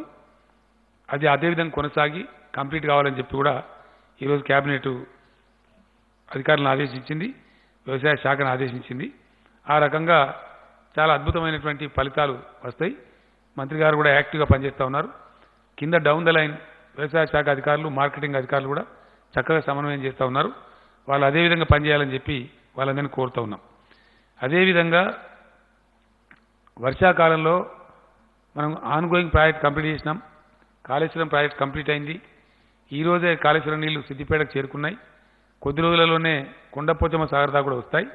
కాబట్టి అనుకున్న లక్ష్యం దిశగా కాళేశ్వరం పరుగులు పెడతా ఉంది. అది ఖచ్చితంగా జూన్ నుంచి మొత్తం ఏరియాకు నీళ్ళు వస్తాయి, మనం అనుకున్న పద్ధతిలో వస్తాయి. కాబట్టి ప్రాజెక్టు ఆధారిత, బోర్ ఆధారిత లేదా వర్షాధారిత రూపంలో తెలంగాణ వర్షాకాలంలో, రాబోయే వర్షాకాలంలో వ్యవసాయ శాఖ వేసుకున్న అంచనాల ప్రకారం 1,35,00,000 ఎకరాలలో సాగు జరిగేటువంటి అవకాశం ఉంది, పంటలు వేసే అవకాశం ఉంది. మరి దానికి చాలా పెద్ద ఎత్తున యూరియా కావాలి. 21 లక్షల టన్నుల యూరియా కావాలి మనకు. ఆల్మోస్ట్ అన్ని ఎరువులు కలిపి 21.5 అంటే డిఏపి అవన్నీ కలిపి యూరియా. సో అట్లా మొత్తం మీద 21.5 లక్షల టన్నుల ఎరువులు అవసరం మనకు. దాని సేకరణలో మంత్రి గారు బాగా నిమగ్నమై ఉన్నారు, రివ్యూ చేస్తూ ఉన్నారు. We're successful. ఎటువంటి లోటు రాకుండా రైతులకు ఎరువులు సరఫరా కూడా చేయాలని చెప్పి కేబినెట్ నిర్ణయించింది. ఇప్పటికే సంసిద్ధంగా ఉన్నాయి.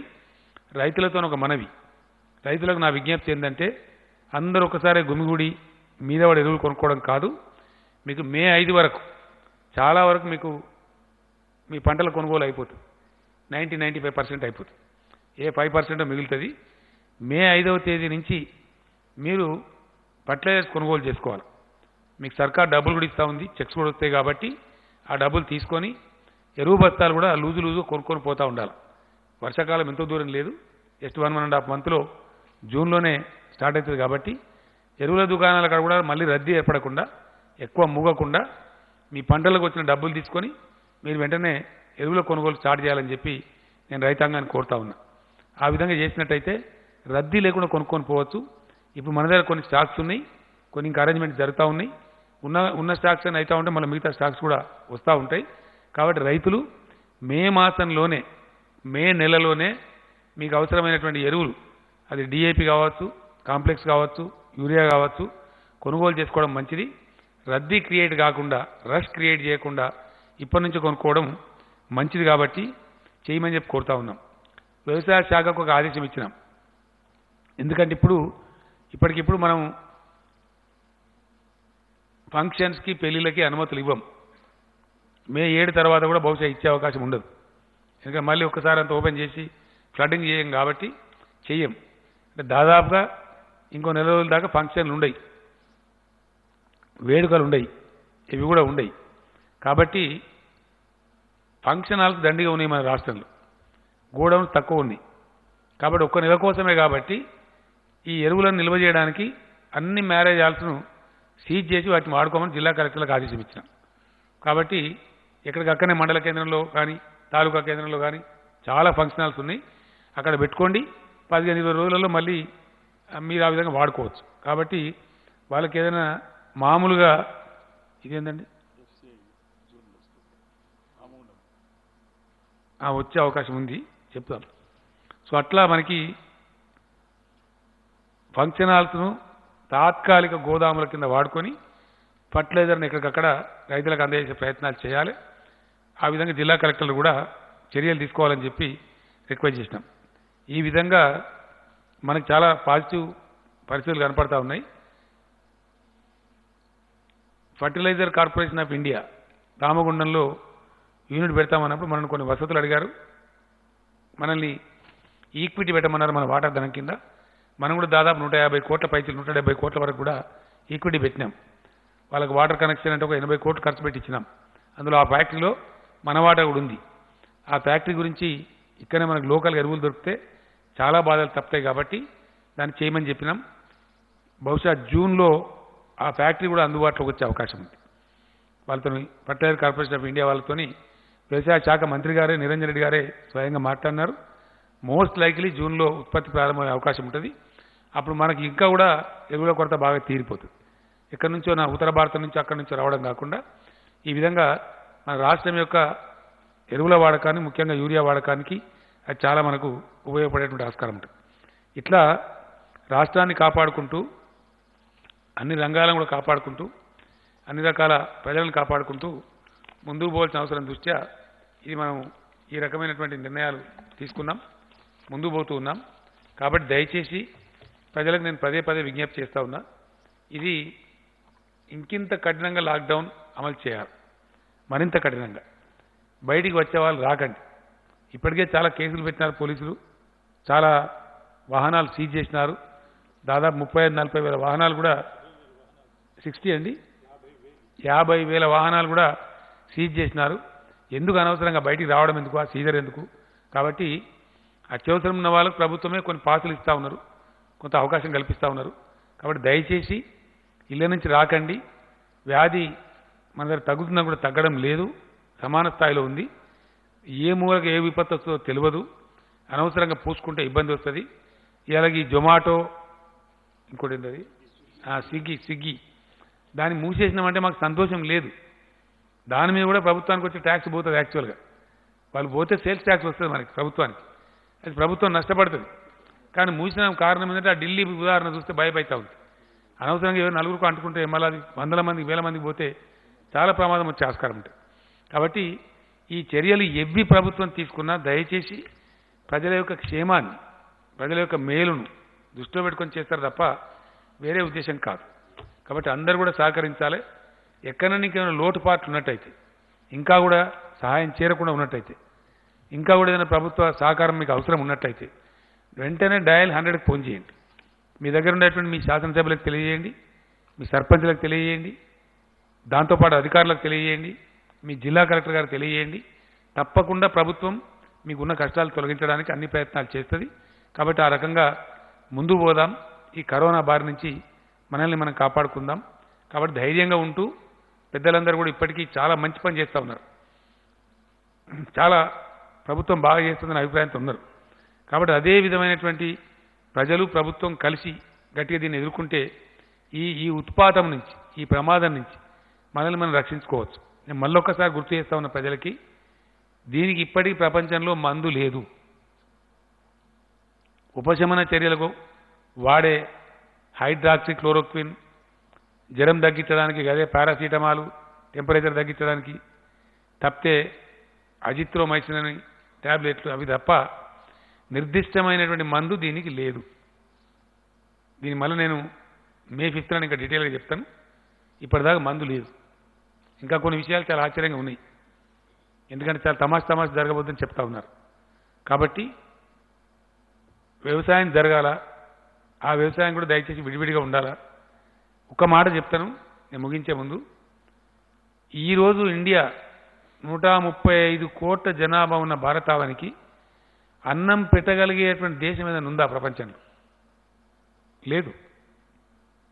మన పెద్దలు చెప్తారు, పిచ్చి పిచ్చి పనులు చేస్తే దరిద్రం పోతావు, నువ్వు దెబ్బతింటావు, దివాలా అవుతావు, దివాలా అయితే అడుక్కొని తినాలని చెప్తారు. మనం కూడా వ్యవసాయం నిర్లక్ష్యం చేస్తే అడుక్కొని తినాలి అంటారు. అడుక్కొని తిందామంటే కూడా పెట్టే శక్తి ఉనికి లేదు. అంటే మన వ్యవసాయాన్ని మనం కాపాడుకోవాలి, మన రైతాంగాన్ని కాపాడుకోవాలి. 135 కోట్ల కడుపులు నిండాలి 2 పూటలంటే మనకు ఏ దేశానికి కూడా మన తెలంగాణ కంటేనే 100 దేశాలు చిన్నవి ఉన్నాయి ఈ గ్లోబ్ మీద. మనతో పాటు సమానంగా మనకన్నా కొంచెం పెద్దగా ఉన్న దేశం చైనా ఉంది. వాళ్ళ పొట్టలకు వాళ్ళే సరిపోతారు. కాబట్టి మన పొట్టలు మనమే నింపుకోవాలి. అందువల్ల వ్యవసాయానికి ఉన్న ఇంపార్టెన్స్ అది. కాబట్టి వ్యవసాయాన్ని కొనసాగించాలి, వ్యవసాయ పనులు కొనసాగించాలి, దాని అనుబంధ పరిశ్రమలు కూడా కొనసాగించాలి, ఫుడ్ ప్రాసెసింగ్ యూనిట్స్ కూడా కొనసాగించాలి. ఎందువల్ల మనకు ఆహారం అవసరం కాబట్టి. ప్రపంచమే ఇప్పుడు ఆహార విధానంలో ఒడిదుడుకులకు లోనయ్యేటువంటి ఆస్కారం ఉంది. మనం భారతదేశం ఆల్రెడీ సెల్ఫ్ రిలయంట్గా ఉన్నాం. అంటే స్వావలంబన ఫుడ్ సెక్టర్లో, ఆహార నిల్వలలో, ఆహార విధానంలో మనము ఇంకొన్ని అడుక్కుతనే పరిస్థితులు లేం భారతదేశం. అందుకే నేను మన ప్రధానమంత్రి గారికి చెప్పింది కూడా, భారతదేశం ఎట్టి పరిస్థితులలో మనం ఖచ్చితంగా వ్యవసాయ నిర్లక్ష్యం చేయవద్దు, నరేగాను కూడా కలపండి అని చెప్పినాం, భారత ప్రభుత్వాన్ని కోరినాం. ఇందాకనే ప్రైమ్ మినిస్టర్ గారు నాతో మాట్లాడినారు, నేను మళ్ళా కూడా చెప్పినాను. ఇంకో విషయం కూడా ఇక్కడ చెప్పాల్సిన అక్కడ ఉంది.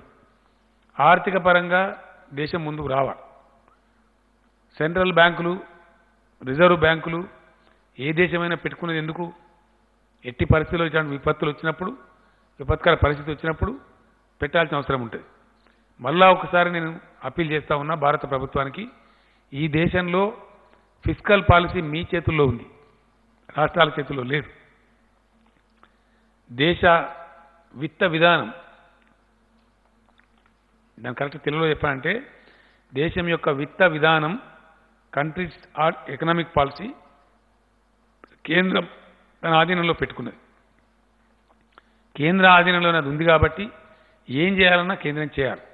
కాబట్టి సత్వరమే కేంద్రం నిర్ణయాలు తీసుకున్నాం. ప్రైమ్ మినిస్టర్ గారిని ఇప్పుడు కూడా కోరినాం. Even now I have requested the honourable prime minister, వెంటనే ఎఫ్ఆర్బిఎం పెంచండి రాష్ట్రాలకు. అది మీ మీద పడే భారమేం కాదు, రాష్ట్రాలే తిరిగి తీర్చుకుంటాయి. ఇప్పుడు అవసరం, ఇప్పుడు మేము జీతాలు ఇవ్వలేక బాధపడతా ఉన్నాం, వాళ్ళు అర్ధాకలితో ఉంచుతున్నామా ఉద్యోగస్తుల్ని. చాలా చాలా కంజెషన్, ఎందుకంటే భవిష్యత్తు ఏందో తెలియదు కాబట్టి చాలా చూసుకొని నడవాల్సి వస్తూ ఉన్నది. అత్యవసర విభాగాలు కొనసాగాల, వాళ్ళు కష్టం రిస్క్ తీసుకొని పనిచేస్తున్నారు కాబట్టి వాళ్ళని కొంచెం ప్రోత్సహించాలా. ఇవన్నీ బ్యాలెన్స్ చేసుకొని పోవాలి. ఇది చాలా కష్టంతో కూడుకున్న పని. కాబట్టి నేను మొన్న చెప్పిన క్వాంటిటేటివ్ ఈజింగ్ హెలికాప్టర్ మనీ అని చెప్పిన, అది కొందరికి అర్థమైంది, కొందరికి అర్థం కాలేదు. ఈ ఎకానమిస్టులు ఉంటారు, ఆర్థిక శాస్త్రవేత్తలు, వీళ్ళు ఒక ముఠా ఉండరు, వాళ్ళకు రకరకాల ఆలోచనలు ఉంటాయి. ఒక ఆయన దాన్ని మించింది లేదని ఇంకొక ఆయన చెప్తున్నారు, కొంతమంది ఏమో పనికిరాదని చెప్తున్నారు. వాళ్ళకంతా భిన్న ధృవాలు ఉంటాయి. ఈ పండితులకు పైత్యం ఎక్కువ. వాళ్ళు జనరల్గా ఏంటంటే రకరకాల భిన్న ఆలోచనలు కలిగి ఉండి భిన్నమైనవి చెప్తారు. నేనేమంటున్నా అంటే, నేను ప్రపోజ్ చేసినటువంటి క్వాంటిటేటివ్ ఈజింగ్ కాకపోతే క్వాలిటేటివ్ ఈజింగ్ ఇవ్వండి, ఇంకో రూపం తీసుకోండి. హెలికాప్టర్ మనీ కాకపోతే ఎయిర్ క్రాఫ్ట్ మనీ ఇవ్వండి. కేసీఆర్ చెప్పిందే చేయనని ఏం లేదు కదా. ఏదో ఒక రూపంలో స్థూలంగా నేను చెప్తున్న అంశం ఏంటంటే, భారతదేశ విత్త విధానం, కంట్రీస్ ఎకనామిక్ పాలసీ కేంద్ర ప్రభుత్వం దగ్గర ఉంది, కేంద్రం ఆధీనంలో ఉంది, రాష్ట్రాలకు దానిలో అధికారం లేదు. కాబట్టి కేంద్రం తక్షణం స్పందించాల్సిన అవసరం ఉంది. ఏ పద్ధతి వీలైతే ఆ పద్ధతి, కేసీఆర్ చెప్పిన పద్ధతి అని అనుకోవడానికి అవసరం లేదు. ఏ పద్ధతి ఉత్తమం అనుకుంటే ఆ పద్ధతిలో రాష్ట్రాలకు అవసరమైన వెసులుబాటు కేంద్రం వెంటనే కల్పించాలి. లేకపోతే ఇబ్బంది వస్తుంది, చాలా ఇబ్బంది వస్తుంది, చాలా ఘోరమైన పరిస్థితులు ఏర్పడే అవకాశం ఉంటుంది, ఒక అరాచకం ఏర్పడే అవకాశం ఉంటుంది. కాబట్టి కేంద్రం ఇంకా తాత్సారం చేయకుండా మేము ఎక్స్పెక్ట్ చేస్తున్నాం. ప్రైమ్ మినిస్టర్ గారు కూడా నాకు ఇప్పుడు ఆశాభంగానే మాట్లాడినారు. చేస్తున్నాం, మా ప్రయత్నం అంతా మేము చేస్తున్నాం వారు కూడా చెప్పినారు. చాలా పాజిటివ్ నిర్ణయాలు కేంద్రం నుంచి వస్తాయనే మేము ఆశతో ఉన్నాం, ఎదురు చూస్తూ ఉన్నాం. ఆ విధంగా చూద్దాం, పరిస్థితులు ఏ విధంగా వస్తాయో దాన్ని బట్టి ముందు మనం కూడా నిర్ణయాలు తీసుకుంటాం. Thank you. ఆయన కానీ కదా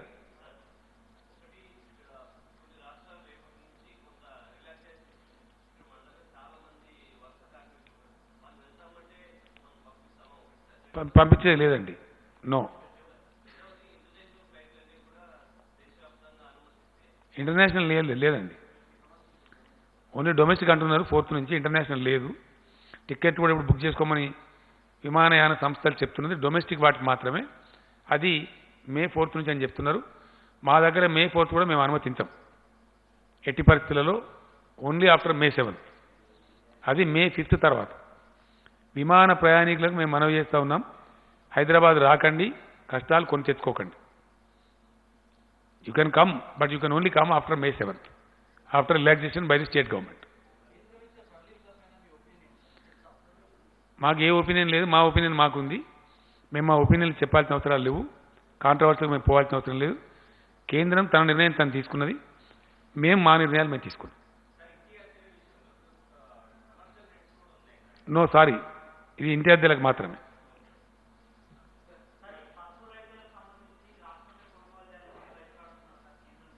గతంలో ఎప్పుడు కొనుగోలు చేయలేదు, అది అంతా భారీ పంట కాదు, అది పరిశీలిస్తాం. Wheel examine.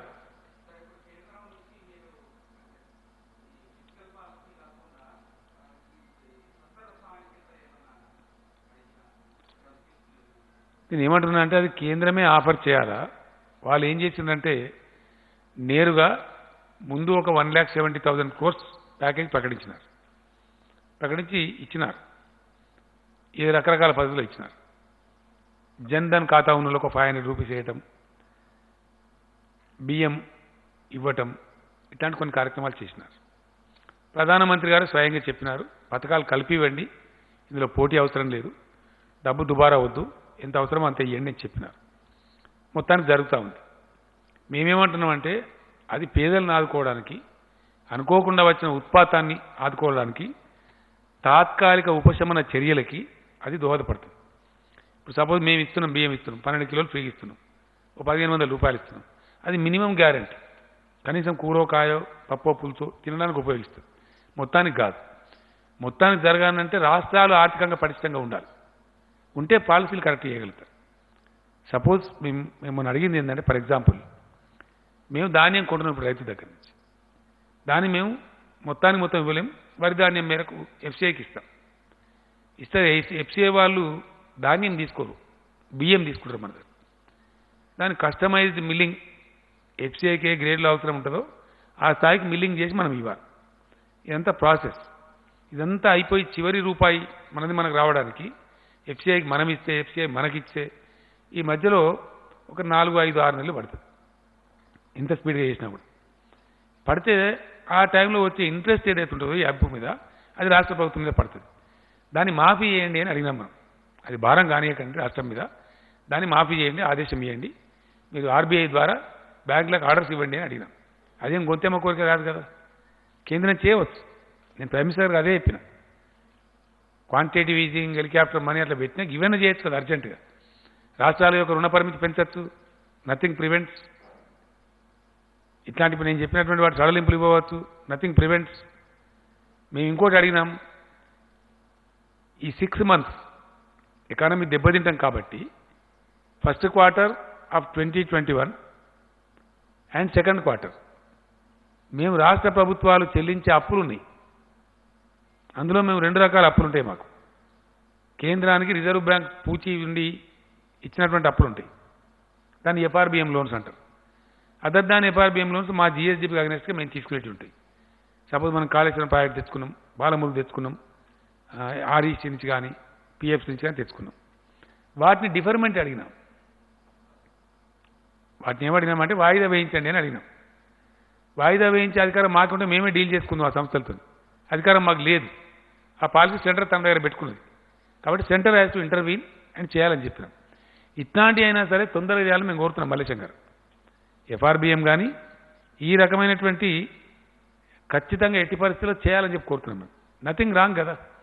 ఇది కేంద్రం మీద పడే భారం ఏం లేదు, భారం మా మీదనే పడుతుంది, రాష్ట్రాల మీదనే పడుతుంది. వాళ్ళు they have nothing to lose, కాబట్టి they can easily do it.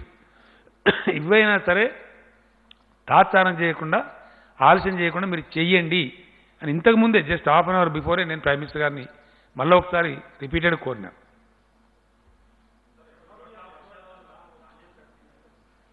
అన్నీ కొంటామండి, దానికి ఏం సిల్లి, అది ఎంత పెద్ద 1 కోటి టన్నులు కొనేటప్పుడు గది ఏముంటుందండి అని అయితే అనుభూతి పెద్ద. ఒకరోజు ఆరబెట్టి మళ్ళీ కొనేస్తారండి పెద్ద.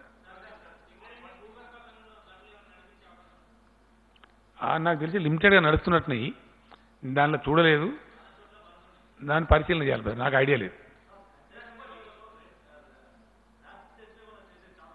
చేయమండి, అవసరం లేదు. ఎందుకంటే ఇష్టమైనట్టు అడగోలుగా చేస్తే నేను మొన్న కూడా చెప్పినా మళ్ళీ కూడా చెప్తున్నా, టెస్టులకు సంబంధించి ఆల్ ఇండియా యావరేజ్ కంటే మనం చాలా హెడ్ ఉన్నాం. వ్యాధి విస్తరణకు సంబంధించి మనం ఎక్కువ ఉన్నాం, మనం మంచిగా ఉన్నాం. అవన్నీ ఇచ్చిన మీకు వివరాలు మీ పేపర్లో ఉన్నాయి. ఆ క్వశ్చన్లు రావద్దని మీకు పేపర్లు ఇచ్చినాం మేము. డెత్ రేట్లో కూడా మనం చాలా మెరుగ్గా ఉన్నాం. కాబట్టి ఏది పడితే అది అడగోలుగా చేసి ప్రైవేట్కి ఇచ్చి ఇటు ఇచ్చి కొంతమంది కొన్ని అభిప్రాయాలు ఉన్నాయి.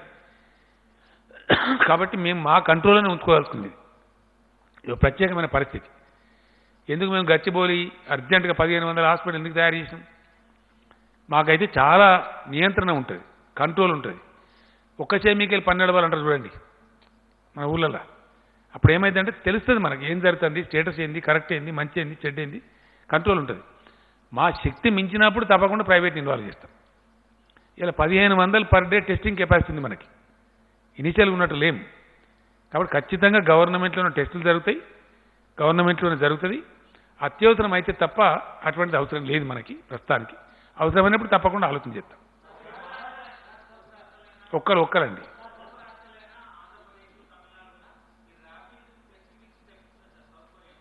తెప్పించే అవసరం లేదండి, మనకే వచ్చినాయి ఆల్రెడీ. ఎవరు తెప్పించే అవసరం లేదు, గవర్నమెంట్ ఆఫ్ ఇండియానే పంపిస్తున్నది. మనకు కూడా కొన్ని వచ్చినాయి.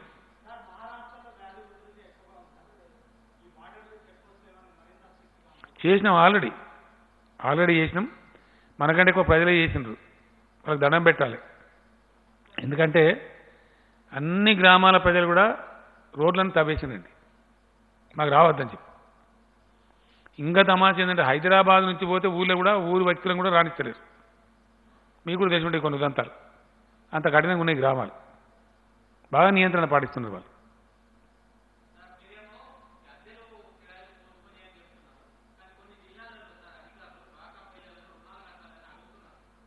అర్థం కాదు ప్రజలు.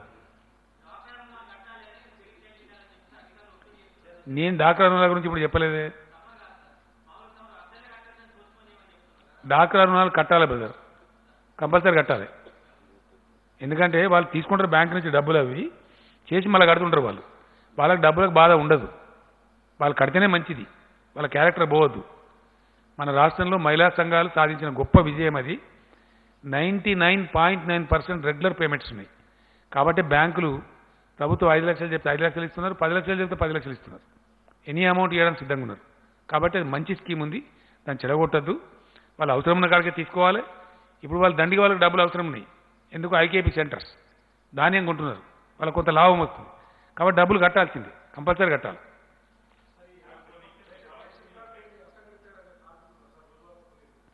నేనేం చెప్తున్నా అంటే ఎవరన్నా ఇబ్బంది ఉంటే, మేమందరిని ఆదుకుంటున్నాం, ఇబ్బంది ఉంటే ప్లీజ్ డయల్ 100.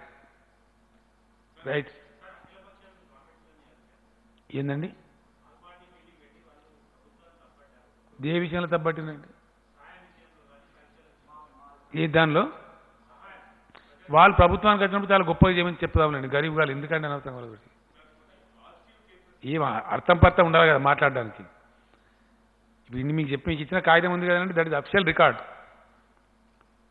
మీకు ఇచ్చిన కాగితం ఏదైతుందో that's official record. All India గురించి అయితే మేము తప్పు చెప్పలేం కదా, మేము చెప్తా అనుకుంటారా? We're ahead of all India average. We're much better than so many states.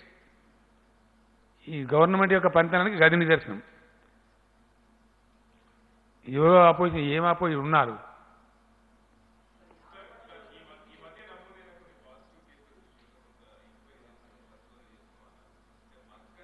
అర్థమైతలేదండి.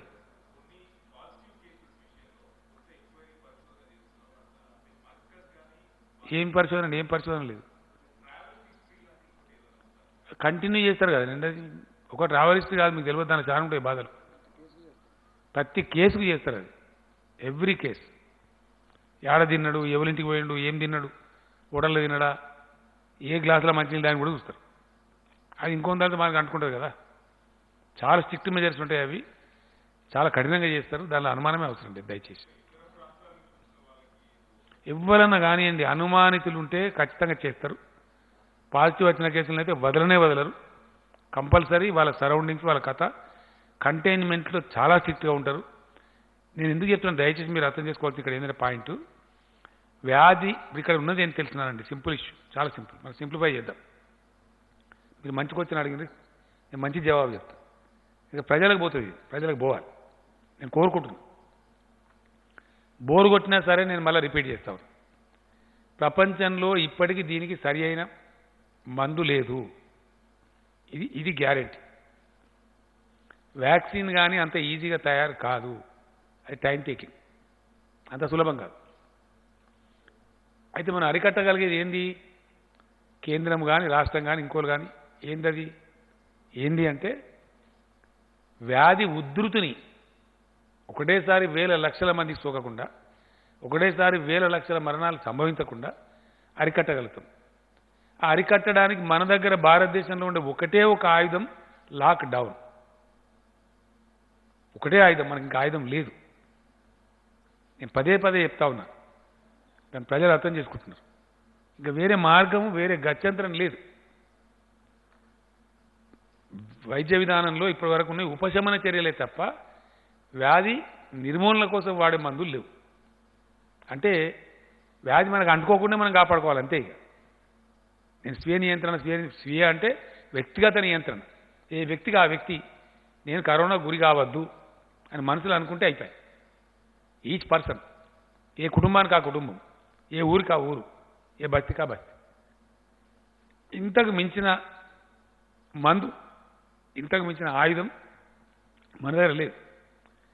100% సమాజం కనుక ప్రతిజ్ఞ తీసుకుంటే 100% అరికట్టవచ్చు.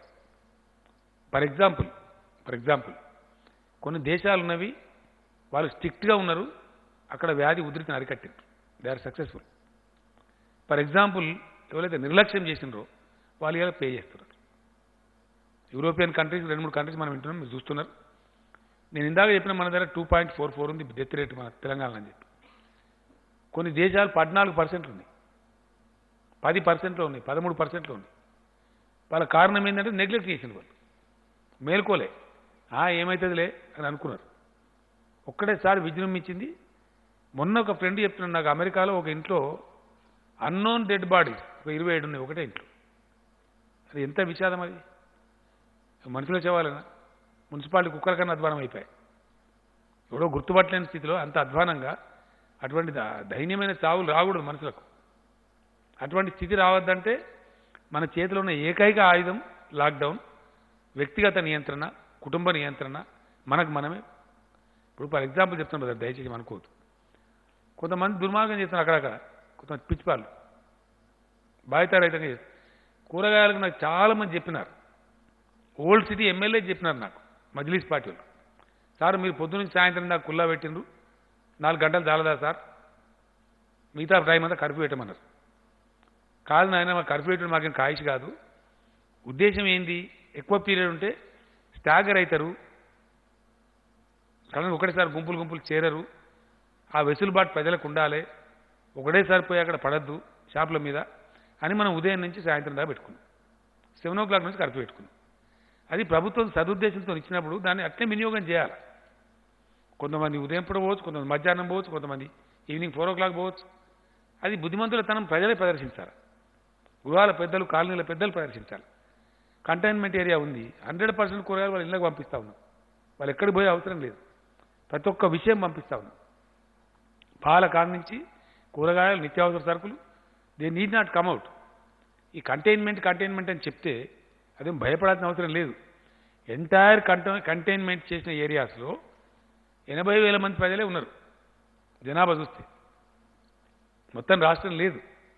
కాబట్టి అంతవరకు కాపాడితే ఏంటంటే నిజంగా serious containment. The very meaning of containment అంటే నిలువరించడం, ఆపటం, దాన్ని అక్కడనే బ్రేక్ కొట్టడం. కాబట్టి అది పాటించాలి. ఇక ప్రభుత్వం ఇంత పదే చెప్తున్న తర్వాత పాటించాలి. నా రిక్వెస్ట్ ఏంటంటే మొన్న నేను చేయించిన సర్వేలో మాత్రం 100% ప్రజలు పొడిగించండి అని చెప్పినారు, ఈ సడలింపులు ఇవ్వద్దని చెప్పినారు. మా నిర్ణయం ప్రజా నిర్ణయం, ఇది మా సొంత నిర్ణయం కాదు ప్రభుత్వంది. 19 నాడు క్యాబినెట్ ఉంటుంది, నిర్ణయం చేయాల్సిన అక్కడ ఉంటుందని చెప్పిన తర్వాత నేను సర్వే చేయించిన. మా ఎమ్మెల్యేలు చేసినారు, మా మినిస్టర్లు చేసినారు, ఆఫీసర్లు చేసినారు, చాలా కన్సల్టేషన్ చేసినాం. మెజారిటీ అభిప్రాయం, చాలామంది జర్నలిస్ట్ మిత్రులు చాలామంది చెప్పినారు, ఖచ్చితంగా కంటిన్యూ చేయండి సార్, మరి రిస్క్ వద్దని కూడా చెప్పినారు. మాకేమి ప్రజలు ఇబ్బంది పెట్టడం ఇష్టం ఉంటుందా? ఆదాయం వస్తలేదు ప్రభుత్వానికి, మొత్తం 130 కోట్లు 140 కోట్లు వచ్చింది ఈ నెలలో. ఒక నెల మీద మనకు అన్ని రకాలు కలిపి 15,000 crores రావాలి, 15,000 కోట్లు. మనం కొన్ని పేపర్లు తప్పు రాసినాయి, ఏప్రిల్ మాసానికి 4,000 కోట్లు, ఏప్రిల్ మాసానికి కాదు. మనకు మామూలుగా వచ్చేదే మన సొంతమే 12,000 కోట్లు. ఇక మన ఎఫ్ఆర్బిఎం, సెంట్రల్ స్పాన్సర్డ్ స్కీమ్స్ అవన్నీ కలిపితే తెలంగాణ మనకు రావాల్సిన ఆదాయం, ప్రభుత్వం దగ్గరికి వచ్చి ఖర్చు కావాల్సిన ఆదాయం డబ్బులు 15,000 కోట్ల పైచీలకు పర్ మంత్. అందులో మన సొంత రాబడి అయితే ఓన్లీ 130-140 కోట్లు దాటలేదు. లేదు కదా, యాక్టివిటీ క్లోజ్ అయింది కాబట్టి లేదు. వాహనాలు తిరిగితే కొంత మనకు పెట్రోల్ డీజిల్ మీద కొంత వస్తుంది, బంద్ అయిపోయి మనమే బంద్ చేస్తుంది. ఇది అనేక రకాలుగా ఉంది. దీని అన్నిటి తట్టుకొని ప్రభుత్వం ముందుకోవాలి, కేంద్రం ముందుకు రావాలి. ఈ రెండు ప్రభుత్వాలతో పాటు ప్రజలు కూడా కలిస్తే 100% సక్సెస్ అవుతాం. Thank you.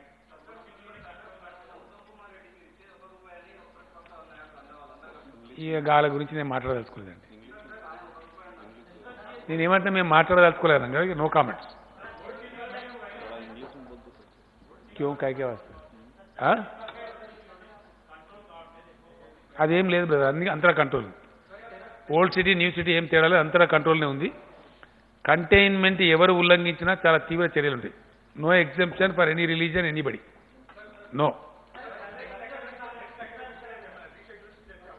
లేదండి, ఏం ఆలోచించలేదు. Only May 5th we will take a call on May 5th. May 5th నాటికి ఉండే పరిస్థితులను పట్టి నిర్ణయం చేద్దాం. Thank you.